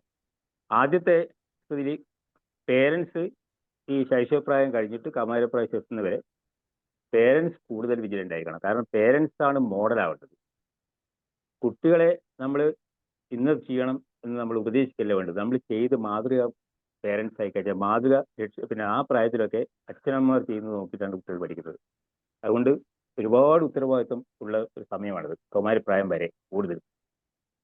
അപ്പോൾ അതാണ് കുട്ടികളുടെ മാനസിക ശാരീരിക വളർച്ചയ്ക്കെല്ലാം സഹായിക്കുന്നത് പേരൻറ്റിംഗ് ആണ്. അതിൽ കൂടുതൽ ശ്രദ്ധിക്കേണ്ട ഒരു കാലഘട്ടമാണത്. പിന്നെ കൗമാരപ്രായത്തിന് ശേഷം ഏറ്റവും ഭയപ്പെടേണ്ട ഈ കാലഘട്ടം കൂടിയാണ്. കാരണം കൗമാരപ്രായത്തിന് ശേഷം ഈ വീടുകളിൽ നിന്നല്ല കുട്ടികൾക്ക് സ്വാധീനം, മറ്റേ പുറം ലോകമാണ് കുട്ടികളെ സ്വാധീനിക്കുന്നത്. അതുകൊണ്ടാണ് ആ പ്രായം മുതലാണ് ഈ മാതാപിതാക്കളിൽ നിന്ന് കുട്ടികൾ അകന്നു പോകുന്നത്. അപ്പോൾ ആ സമയത്ത് കുട്ടികളെ തിരിച്ചു കൊണ്ടുവരിക എന്ന് പറഞ്ഞാൽ അതുവരെയുള്ള പേരൻറ്റിങ് എങ്ങനെയായിരുന്നോ അതിനെ ഡിപ്പെൻഡ് ചെയ്തിരിക്കും. അതുകൊണ്ടാണ് ഞാൻ പറഞ്ഞത്, തുടക്കം മുതൽ തന്നെ ശൈശവപ്രായം മുതൽ തന്നെ നല്ലൊരു പേരൻറ്റിങ്, നല്ലൊരു മോഡൽ മാതൃക പേരൻസിങ് അവിടെ ചെയ്തു കഴിഞ്ഞാൽ കുട്ടികൾ വഴിതെറ്റിപ്പോവാതെ, കുട്ടികൾ കൗമാരപ്രായത്തിന് ശേഷം കുട്ടികളിൽ വരുന്ന മാറ്റങ്ങൾ കുറേയൊക്കെ നമുക്ക് തടുത്തു വെക്കാൻ പറ്റും. ബാഹ്യമായ ഇൻഫ്ലുവൻസിൽ നിന്ന് കുട്ടികൾ അധികം വഴങ്ങില്ല. ഇപ്പം തന്നെ ഈ ചില ഇപ്പം പ്രത്യേകിച്ച് പ്രകടമായിരുന്നൊരു കാര്യം എന്താണെന്ന് വെച്ചാൽ, ഈ സ്വന്തം കുടുംബങ്ങൾ, ഇപ്പം ഞാനൊക്കെ ചെറുപ്പകാലത്ത് എങ്ങനെയാ വെച്ചാൽ നമ്മുടെ ഈ കുടുംബ ബന്ധങ്ങൾ അന്ന് കൂടുതലാണ്. ബന്ധു വീട്ടിലൊക്കെ പോവുക, കൂടുതൽ ബന്ധുക്കളായി. ഇന്നത്തെ കുട്ടികൾക്ക് അതില്ല. ഇന്നത്തെ കുട്ടികൾ എന്ന് പറഞ്ഞാൽ ഈ ബന്ധു വീട്ടിൽ പോവുകയോ മറ്റുള്ള കുടുംബങ്ങൾ ആരൊക്കെയാണ് എന്താകുമെന്ന് കുട്ടികൾക്ക് അറിയില്ല. ഒരു സ്റ്റേജ് കഴിഞ്ഞാൽ കുട്ടികൾക്ക് മുഴുവൻ അവരുടെ ഫ്രണ്ട്സും കാര്യങ്ങളും പിന്നെ പുറത്തുനിന്ന് കിട്ടുന്ന അറിവുകളാണ് കുട്ടികൾ കൂടുതലുള്ളത്. അപ്പം അതെല്ലാം മാറ്റിയെടുക്കാൻ പറഞ്ഞ മാതിരി ശൈശവം മുതലുള്ള കൗമാരം വരെയുള്ള നല്ലൊരു പാരൻറ്റിങ്ങിന് സാധിക്കുന്നതാണ് എൻ്റെ അഭിപ്രായം. പിന്നെ കൗമാരപ്രായത്തിന് ശേഷം കൂടുതൽ ഉത്തരവാദിത്തങ്ങൾ രക്ഷിതാക്കൾക്കുണ്ട്. കാരണം കൂടുതൽ ഉത്തരവാദിത്തങ്ങൾ പെരുമാറുകയും മാത്രമേ കുട്ടികൾ ബാഹ്യമായ പ്രേരണയിൽ നിന്നും മാറി നിന്ന് കുട്ടികൾ കൂടുതൽ കുടുംബത്തിലേക്ക് അടുക്കുക, പേരൻസിനോട് അടുക്കാനുള്ള ഒരു സാഹചര്യം പേരൻസ് ഉണ്ടാക്കി കൊടുക്കണം. അതുകൊണ്ട് ഞാൻ പറഞ്ഞത് കൂടുതൽ ഉത്തരവാദിത്വം പേരൻറ്റിങ് ഉണ്ട് ഈ കുമാരപ്രായത്തിലുള്ള കുട്ടികളെ. അതുകൊണ്ട് ഇങ്ങനെ നല്ലൊരു മാതൃകാപരമായിട്ട് പിന്നെ കുട്ടികളുടെ മുമ്പിൽ എങ്ങനെ വീട്ടിലുള്ള കലഹങ്ങളും പിന്നെ വീട്ടിലെ പെരുമാറ്റ രീതികളും എല്ലാം തന്നെ കുട്ടികളെ ഒരുപാട് സ്വാധീനിക്കുന്നുണ്ട്. അപ്പോൾ ആ കാലഘട്ടം കൂടുതൽ ശ്രദ്ധിച്ചു കഴിഞ്ഞാൽ ഒരുവിധം കുട്ടികളെ ബാഹ്യമായ പ്രേരണയിൽ നിന്നും മാറ്റി നിർത്തിക്കൊണ്ട് കുട്ടികളെ ഈ കൗമാരപ്രായം കഴിഞ്ഞു കിട്ടുന്നവരെ എങ്കിൽ കുട്ടികളെ മാറ്റിയെടുക്കാൻ സാധിക്കുന്നതാണ് എൻ്റെ അഭിപ്രായം. Okay okay sir, thank you. Radhamani ma'am കേൾക്കുന്നുണ്ടോ? Lahanan sir, Kumar sir. Sir actually എനിക്കിപ്പോൾ റീസെൻ്റ്ലി വന്ന കേസ് അനുസരിച്ച് ഒരു കുട്ടി വന്നിരുന്നു, ADHD ആണ്. ബേസിക്കലി പേരൻസിന് ഒരു ഫീലിംഗ് ആണുള്ളത്, ഞങ്ങൾ ചെയ്യുന്നത് ഒക്കെ ഒത്തിരി ചെയ്യുന്നുണ്ട്. കൊച്ച് എക്സസീവായിട്ട് സംസാരിക്കുന്നു, കൊച്ച് എക്സസീവായിട്ട് കളിക്കുന്നു, പഠിക്കുന്നതിനിടയ്ക്ക് നടക്കുന്നു. അപ്പം ഞാനത് ബേസിക്കലി പറഞ്ഞ് മനസ്സിലാക്കാൻ ശ്രമിച്ചു. ആക്ച്വലി കുട്ടികൾ അങ്ങനെയാണ്, ആ ഒരു 4ാം ക്ലാസ്സിൽ പഠിക്കുന്ന കുട്ടികൾ ആ രീതിയിൽ പോവുള്ളൂ. പക്ഷെ അമ്മയ്ക്ക് ആ കുട്ടി ചെയ്യുന്നതിൻ്റെ പുറകെ നടന്ന് അതിനെ ഒരു ഇറിറ്റേഷൻ മോഡലിലേക്കാണ് കൊണ്ടുവരുന്നത്. ആ സ്നേഹം അല്ലെ ആ ഒരു ഡിസിപ്ലിൻഡ് വേയിൽ പോകണം എന്നുള്ളതിൽ അങ്ങ് ഭയങ്കരമായിട്ട് പിടിച്ചിരിക്കുകയാണ്. പക്ഷെ അവർ മനസ്സിലാക്കുന്നില്ല. പിന്നെ അതുപോലെ തന്നെ ഈ 7-8 ക്ലാസ്സിലുള്ള കുട്ടികൾക്കുള്ള ഏറ്റവും വലിയ പ്രശ്നമാണ് കാണാൻ പറ്റുന്നത് മൊബൈൽ അഡിക്ഷൻ.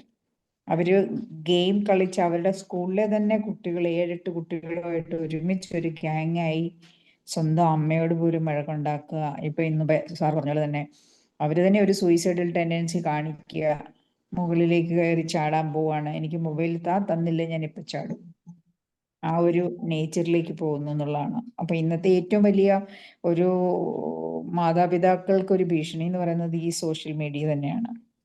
അവർക്ക് അതിനെ കൺട്രോൾ ചെയ്യാൻ സാധിക്കുന്നില്ല. ഈവൻ മാതാപിതാക്കൾ പോലും ഒരു വല്ലാത്ത അവസ്ഥയിലേക്ക് എത്തിച്ചേർന്നിരിക്കുകയാണ്. ഇതിന് ശരിക്കും എങ്ങനെയുള്ള ഒരു സൊല്യൂഷനാണ് നമ്മൾ കണ്ടെത്തുക എന്നുള്ളതിന് ഒരു വലിയൊരു ഫാക്ടറാണ്. അവരീവൻ ഇതുകൊണ്ട് തീർന്നില്ല. ഈ 6, 7, 8 ഉള്ള കുട്ടികൾ എനിക്ക് പറയാൻ തന്നെ ഒരു വല്ലാത്തൊരു ഫീലിങ്ങോട് കൂടിയാണ് പറയുന്നത്. പോൺ അഡിക്ഷൻ, പിന്നെ പല ചിത്രങ്ങൾ കണ്ട ശേഷം അവരത് ക്ലാസ്സിലെ കുട്ടികളുമായിട്ട് അതേ രീതി ബിഹേവ് ചെയ്യാൻ ശ്രമിക്കുക.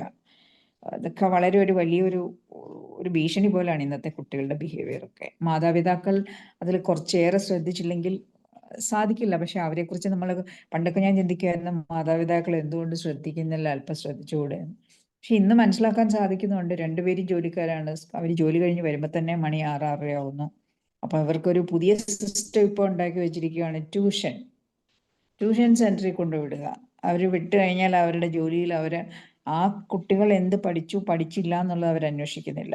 ആ കുട്ടികൾ അത്രയും സമയമെങ്കിലും അവിടെ അവർക്ക് ഒരു സെക്വേർഡ് ആണ് എന്നുള്ള ഫീലിംഗ് ആണ് അവരെടുക്കുന്നത്.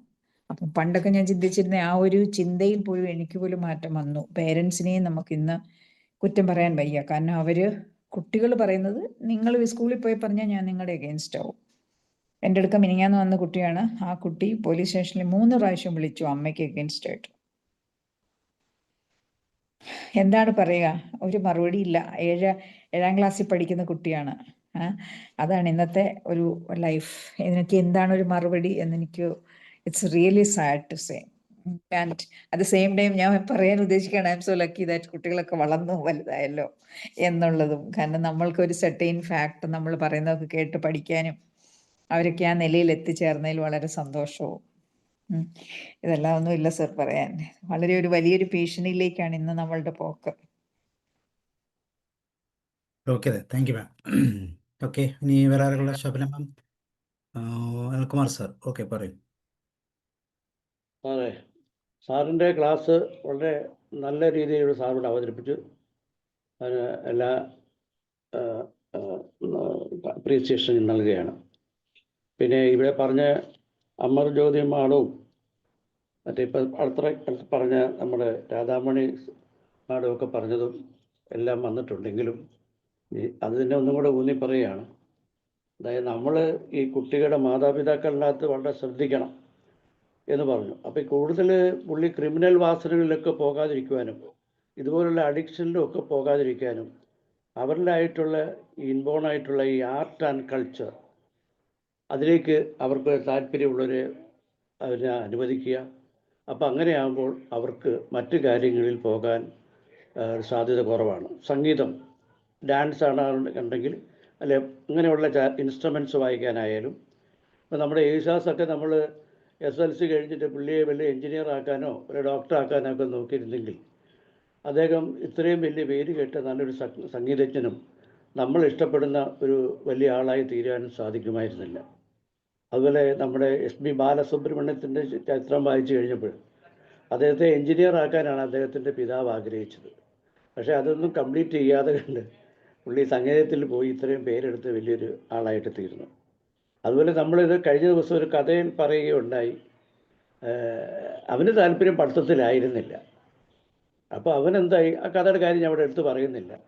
അവന് പറയുന്ന പാർട്ടി ലോകപ്രസിദ്ധനായ വലിയ ആളായിട്ട് തീർന്നു. അപ്പോൾ ഇതുപോലെ അങ്ങനെയുള്ള കഴിവുള്ളവരെ കണ്ടെത്തി ആ രീതിയിൽ വിട്ടാലേ അവരുടെ ജീവിതം സന്തോഷമാവുകയും അവർ അതിൽ ഷൈൻ ചെയ്യാൻ സാധിക്കുകയുള്ളൂ. പിന്നെ ഏറ്റവും വളരെ ഒരു കാര്യമാണ് ഈ ലാക്ക് ഓഫ് സ്പിരിച്വൽ ഇൻട്രസ്റ്റ് പണ്ടുണ്ടായിരുന്നു. അത് വളരെയധികം കുറയുന്നുണ്ടോ എന്നെനിക്കൊരു തോന്നൽ വന്നിട്ടുണ്ട്. ഇപ്പോൾ കുട്ടികളെ നമ്മൾ പേരൻറ്റിങ്ങിൻ്റെ കാര്യമൊക്കെ പറഞ്ഞ് ടൈം മാനേജ്മെൻറ്റിൻ്റെ കാര്യം പറയണം. പിന്നെ ഈ ഞങ്ങൾ ഈ കഴിഞ്ഞിടയ്ക്ക് ഞാൻ കുറേ കുട്ടികളെയൊക്കെ സംസാരിച്ച് കഴിഞ്ഞപ്പോഴേ അവർക്ക് പറയുന്നത് 9 കഴിഞ്ഞ് ട്യൂഷൻ കഴിഞ്ഞ് വീട്ടിലെത്തുന്നു, പിന്നെ പഠിക്കാൻ നേരമില്ല.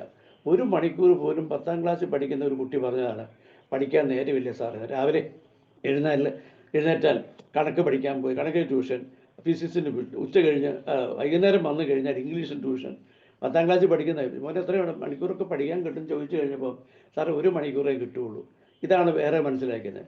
പിന്നെ ഈ മൊബൈൽ അഡിക്ഷൻ്റെ കാര്യം ഞാനിപ്പോൾ അറിയുന്നില്ല, എടുത്ത് പറയുന്നുണ്ട്. അവരും പറഞ്ഞു കേട്ട് ദിവസേന 10ാം ക്ലാസ്സുകാരൻ ഇങ്ങനെ അതിൻ്റെ കൂടെ ഉള്ളവൻ പറഞ്ഞു 4 മണിക്കൂറാണ് ഞാനൊരു ദിവസം മൊബൈൽ ഉപയോഗിക്കുന്നത്.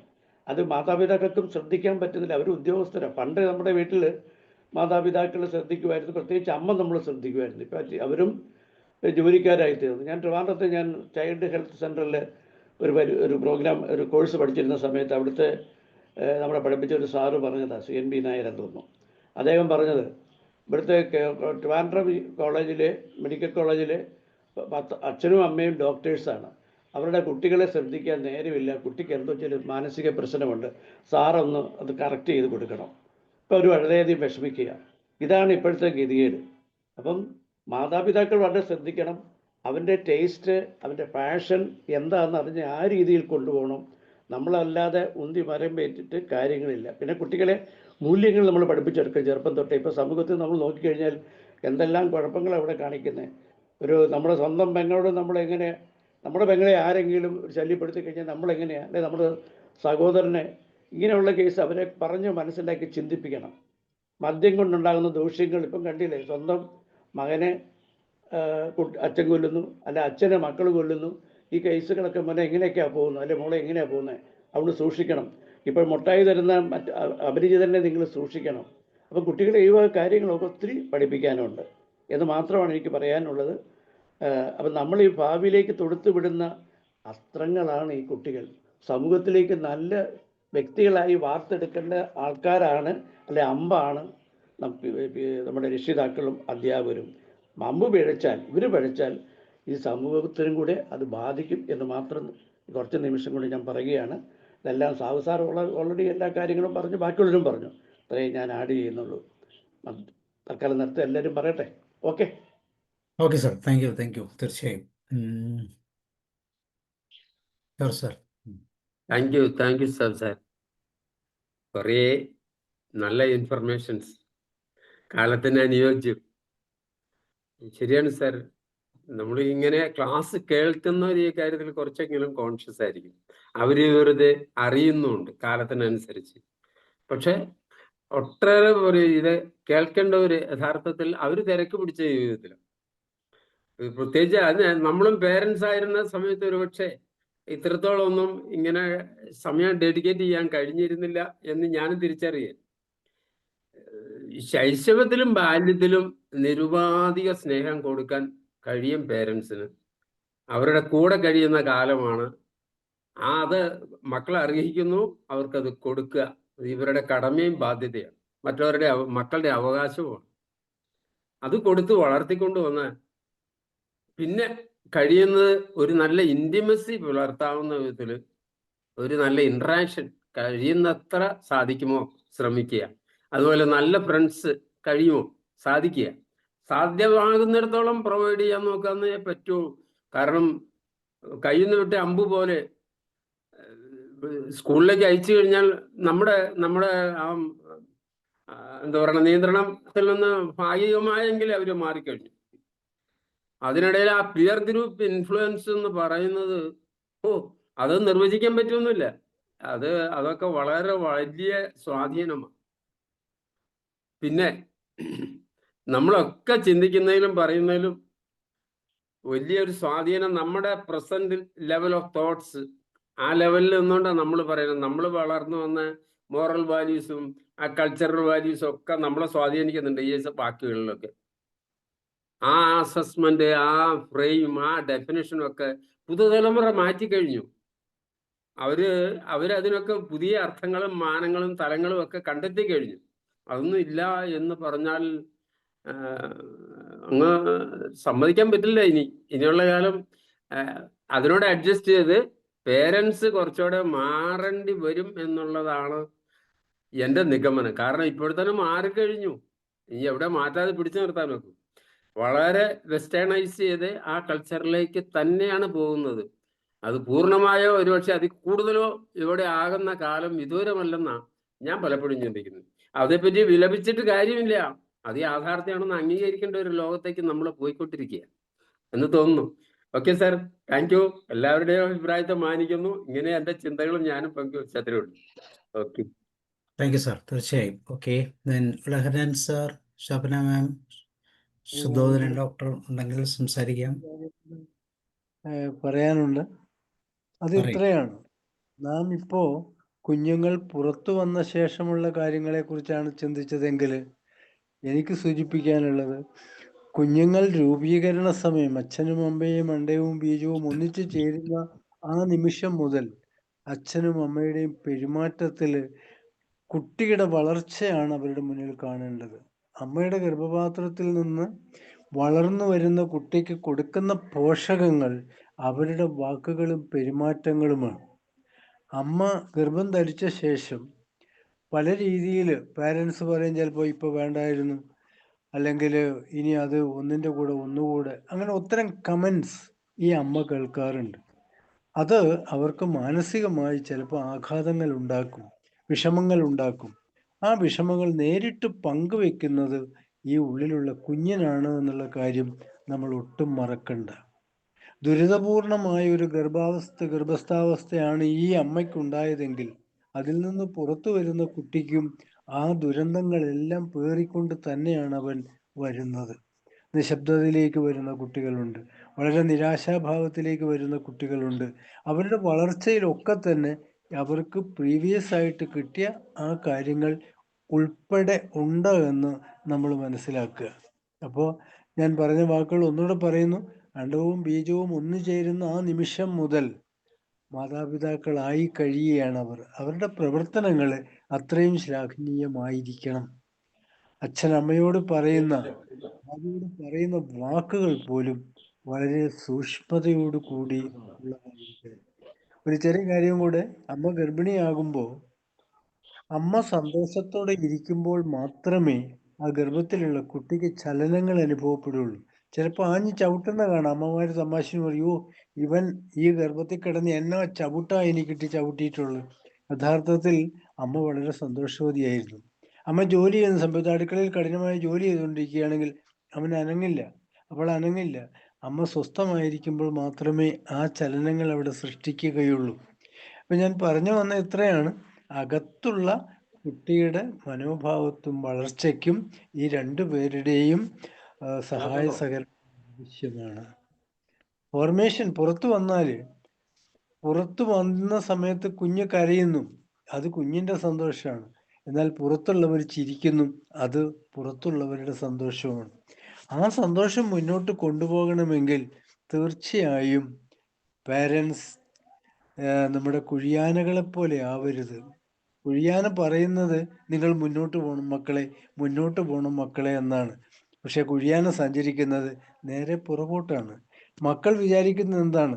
അച്ഛനും അമ്മയും പറഞ്ഞത് ശരിയാ, അച്ഛനും അമ്മയും ഇതാ മുന്നോട്ട് പോകുന്നു, അവരും അതേ രീതി തന്നെയാണ് അവലംബിക്കുക. എൻ്റെ വാക്കുകൾ ഞാൻ നിർത്തുകയാണ്. നല്ല മക്കളായി നമ്മുടെ മക്കൾ വളരട്ടെ. സന്തോഷം. Thank you sir. വേറെ ആർക്കെങ്കിലും ഷെയർ ചെയ്യാനുണ്ടോ? Shobhana ma'am, Sudhodhanan doctor. Okay sir, yes, thank you sir. എനിക്ക് പറയാനുള്ളത്, നമ്മള് എല്ലാ കാര്യങ്ങളും എല്ലാവരും പറഞ്ഞു. ദൈവത്തെ പോലെ കരുതണം ഒരു 5 വയസ്സ് വരെ എന്നുള്ളതാണ് നമ്മൾ പഠിച്ചിരിക്കുന്ന കാര്യം കുട്ടികളെ. അപ്പം നമ്മൾ എന്ത് കാണിക്കുന്നു അതാണ് അവർ നമ്മുടെ ഒരു കാർബൺ കോപ്പി ആയിട്ട് ഭാവിയിൽ വരുന്നു എന്നാണ് നമുക്ക് ഇപ്പോൾ കണ്ടുകൊണ്ടിരിക്കുന്ന വസ്തുത. എൻ്റെ വീടിൻ്റെ വാതിക്കലാണ് ഇപ്പോൾ ഇവിടെ ഒരു ബിവറേജ് ഷോപ്പ് തുടങ്ങി. ഫാമിലി ഒരുമിച്ച് വന്നിട്ട് അച്ഛൻ പോയി ഇത് വാങ്ങിക്കുന്നു, കുട്ടികളെല്ലാം ഇതിനകത്തിരുന്നത് കാണുന്നു. ഇവൻ കുഞ്ഞുകുട്ടിയാണ്, അവൻ കാണുന്നത് എന്താണ്? അച്ഛൻ താണ്ട ഗമയിൽ പോയി വാങ്ങിച്ചുകൊണ്ട് വരുന്നു. ഇത് തന്നെ അവൻ അവിടെ ഇനി ആവർത്തിക്കത്തുള്ളൂ അവന്റെ ജീവിതത്തിൽ, ഉറപ്പാണ്. അപ്പൊ ആ രീതിയിൽ നമ്മളാണ് നമ്മുടെ കുഞ്ഞുങ്ങളെ ചീത്തയോ നല്ലതോ ആക്കുന്നത് എന്നുള്ളതിന് യാതൊരു സംശയമില്ല. അത് നമ്മളിപ്പം പറയും നമ്മുടെ അച്ഛനമ്മമാര് പ്രായമായവരെ നമ്മുടെ കുട്ടികളൊന്നും നോക്കുന്നില്ല. നമ്മൾ കാണിച്ചു കൊടുത്താണ് അവര് കാണിക്കുള്ളൂ.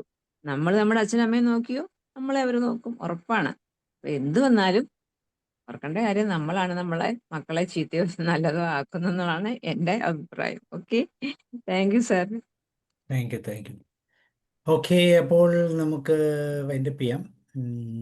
അപ്പോൾ തീർച്ചയായിട്ടും നമ്മളെ സംബന്ധിച്ചോളം നമുക്ക് ചെയ്യാൻ പറ്റുന്ന ചെറുതും വലുതുമായ കുറേ കാര്യങ്ങൾ അറിവിൻ്റെ തലത്തിൽ നിന്നുകൊണ്ട് ഇതുപോലെ നമുക്ക് പ്രസ്താവിക്കാം. തീർച്ചയായിട്ടും മാറ്റങ്ങൾ സാറേ, അതായത് ആ. ഒരു കുട്ടി ജനിക്കുമ്പോൾ ശരിക്കൊരു 25 കൊല്ലത്തെ പ്രൊജക്റ്റാണ് നമ്മളെ മുമ്പിലുള്ളത് എന്നുള്ള ധാരണ പാരൻസിന് ഉണ്ടായിട്ടുണ്ടെങ്കിൽ ഒരുവിധം ഓരോ നിമിഷവും അതിൽ പ്രാധാന്യമുള്ളതാണ്. അങ്ങനെയാണെങ്കിൽ നമുക്ക് കുറേയൊക്കെ കുട്ടികളെ രക്ഷിക്കാൻ പറ്റും, അല്ലേ സാർ? പഴയ കാലത്ത് രാജാക്കന്മാരുടെ വീട്ടിലുണ്ടാകുന്ന കുഞ്ഞുങ്ങൾക്ക് വേണ്ടി അവർ ചെയ്യുന്ന ആ ഒരു പ്രവൃത്തി അല്ലേ, ആ എന്തൊക്കെയോ പ്രിപ്പറേഷൻസ്, അതൊക്കെ എത്ര മാതൃകാപരമാണെന്ന് നമ്മൾ ചിന്തിക്കണം. കാരണം അവർ ആ ഒരു രാജ്യം ഭരിക്കാൻ പറ്റുന്ന രീതിയിലുള്ള ഏറ്റവും കഴിവുള്ള ഒരു കുഞ്ഞിനെയാണ് അവർ.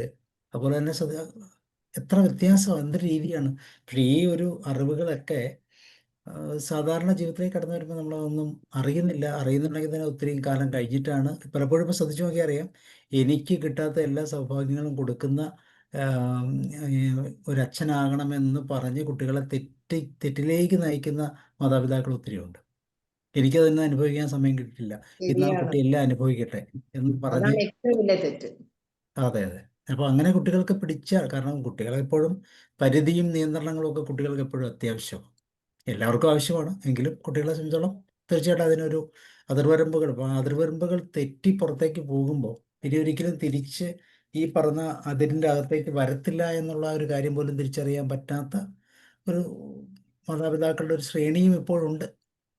എങ്കിലും വളരെ നല്ലവണ്ണം ചെയ്യുന്ന ഒത്തിരി പേരുണ്ട്. തീർച്ചയായിട്ടും അവരെ അഭിനന്ദിച്ചേ പറ്റൂ. സെൽഫ് ഡിസിപ്ലിൻ അല്ലേ സാറേ? അതെ. അതാണ് പ്രാക്ടീസ് ചെയ്യുക. അതെ, ഇതൊരു അറിവ് തന്നെയാണ്. കുട്ടിക്കാലം മുതൽ തന്നെ മാതാപിതാക്കളിൽ നിന്ന് കുട്ടി പക്വമായ തലത്തിൽ നമ്മളെ അഭിപ്രായങ്ങളൊക്കെ ചോദിക്കുന്നത് മുത്തച്ഛനോടും മുത്തശ്ശിയോടും ആണെങ്കിൽ അവരെപ്പോഴും പക്വതയുള്ള ഒരു കൂട്ടമാണെന്നും അവർ കൃത്യമായിട്ട് ആൻസർ പറയുമെന്നും അവരുടെ ആൻസറിന് വാല്യൂ ഉണ്ടെന്നും മനസ്സിലാക്കുന്ന ഒരു തലമുറയാണ് എങ്കിൽ തീർച്ചയായിട്ടും അത് മുന്നോട്ട് പോകും. അതായത് നമ്മുടെ ഗ്രാൻഡ് പാരൻസിനെയൊക്കെ നമുക്ക് ഒത്തിരി ഇഷ്ടമുള്ള, ഇന്ന് കുറേ ചോക്ലേറ്റ് മേടിക്കുകയോ ഇത് കൊടുക്കുന്നതുകൊണ്ടല്ല, അവർ തരുന്ന മോറൽ വാല്യൂസ്, അവരുടെ രീതിയും പ്രവർത്തനങ്ങളും എല്ലാം അത്ര തനതായ രീതിയിലുള്ളതാണെന്ന് നമ്മുടെ മനസ്സിൽ, നമ്മുടെ കുട്ടിക്കാലത്ത് അങ്ങനെ ഒരു വാല്യൂ ഉണ്ട്. അവരിങ്ങനെയാണ്, അവരത്ര നല്ലവരാണ്, അവരിങ്ങനെയാണ് ചെയ്തത് എന്നുള്ള, എല്ലാവർക്കും അങ്ങനെ ഉണ്ടാവുമെന്നുള്ളതല്ല. അപ്പം അങ്ങനെയുള്ള ചില മാതൃകകൾ നമ്മുടെ ജീവിതത്തിൽ നഷ്ടപ്പെട്ടു പോകുന്നു എന്നുള്ളതാണ് ഇന്നത്തെ കാര്യം. ഇപ്പം ജോർജ് സാറ് സൂക്ഷിച്ച പോലെ മാതാപിതാക്കൾ ഗ്രാൻഡ് പാരൻസിൻ്റെ അടുത്തൊന്നും പോകാനോ അവരോട് സംവേദിക്കാനോ ഒന്നും പലപ്പോഴും സമയം കിട്ടാറില്ല, ഇല്ലെങ്കിൽ അതൊരു ഇമ്പോർട്ടൻ്റ് ആണ് തോന്നുന്നില്ല. ഇങ്ങനെയൊക്കെയുള്ളൊരു കാലഘട്ടവും ഒക്കെ ഉണ്ട്. അപ്പോൾ അത്ര ഫാസ്റ്റാണ് ലോകം. എങ്ങോട്ടാണ് യാത്ര ചെയ്യുന്നത്, എങ്ങോട്ടാണ് ഓടി പോകുന്നതെന്ന് ചോദിച്ചാൽ അറിയത്തില്ല. പിന്നെ അല്ലേ സാറേ, കുട്ടികളെ ആത്മഹത്യ ചെയ്യുന്നതിന്റെ ഒരു കാരണം ആ ബോണ്ട് ഇല്ലാത്തതുകൊണ്ട്. പാരന്റ്സ് ആയിട്ട് നല്ലൊരു ബോണ്ട് ഉണ്ടെങ്കിൽ ഒരു കുട്ടിക്ക് ആത്മഹത്യ എന്ന് തോന്നൂല. അറ്റാച്ച്മെന്റ് ഇല്ല, ഏത് തലത്തിൽ അറ്റാച്ച് ചെയ്യണമെന്ന് അറിയത്തില്ല. ഒരു ഇതില്ലേ, love your children when they least deserve it. ആ ഒരു ഇതിലേക്ക് പാരന്റ്സ് വളരണം അല്ലെ കുട്ടികൾ. അതായത് എല്ലാരും കുറ്റപ്പെടുത്തിയാലും നമ്മളെ കുട്ടീനെ തെറ്റാണ്, നീ ചെയ്ത തെറ്റാണെന്ന്, പക്ഷെ നമ്മൾ കുട്ടിപ്പിടിക്കാൻ തയ്യാറായിട്ടുണ്ടെങ്കിൽ ആത്മഹത്യയിലേക്കൊന്നും പോകൂല. അല്ല പറയുന്നത്, നിന്നെ എനിക്ക് ഇഷ്ടമാണ്, പക്ഷെ നിന്റെ സ്വഭാവത്തെ എനിക്ക് ഇഷ്ടമല്ല എന്ന് പറയാൻ പറ്റുന്ന ഒരു തലമുണ്ടല്ലോ. അവിടെ വ്യക്തിയല്ല, ചെയ്യുന്ന രീതികളാണ്, ബിഹേവിയറാണ് പ്രോബ്ലം എന്ന്. പക്ഷേ നിന്നെ എനിക്ക് ഇഷ്ടമല്ല എന്ന് പറയുമ്പോൾ കുട്ടി അത് ആ അർത്ഥത്തിൽ തന്നെ സ്വീകരിക്കത്തുള്ളൂ. അപ്പോൾ ഒറ്റപ്പെടൽ കഴിഞ്ഞാൽ പിന്നെ അടുത്ത ഒരു ലെവലിലേക്ക്. ഓക്കെ, അപ്പോൾ താങ്ക് യു വെരി മച്ച്. വീണ്ടും നമുക്ക് കാണാം നാളെ. നാളെ തിരുക്കുറളിൻ്റെ പുതിയൊരു പാർട്ട് നമുക്ക് കേൾക്കാം. So see you and good night. Bye. Okay, bye. See you.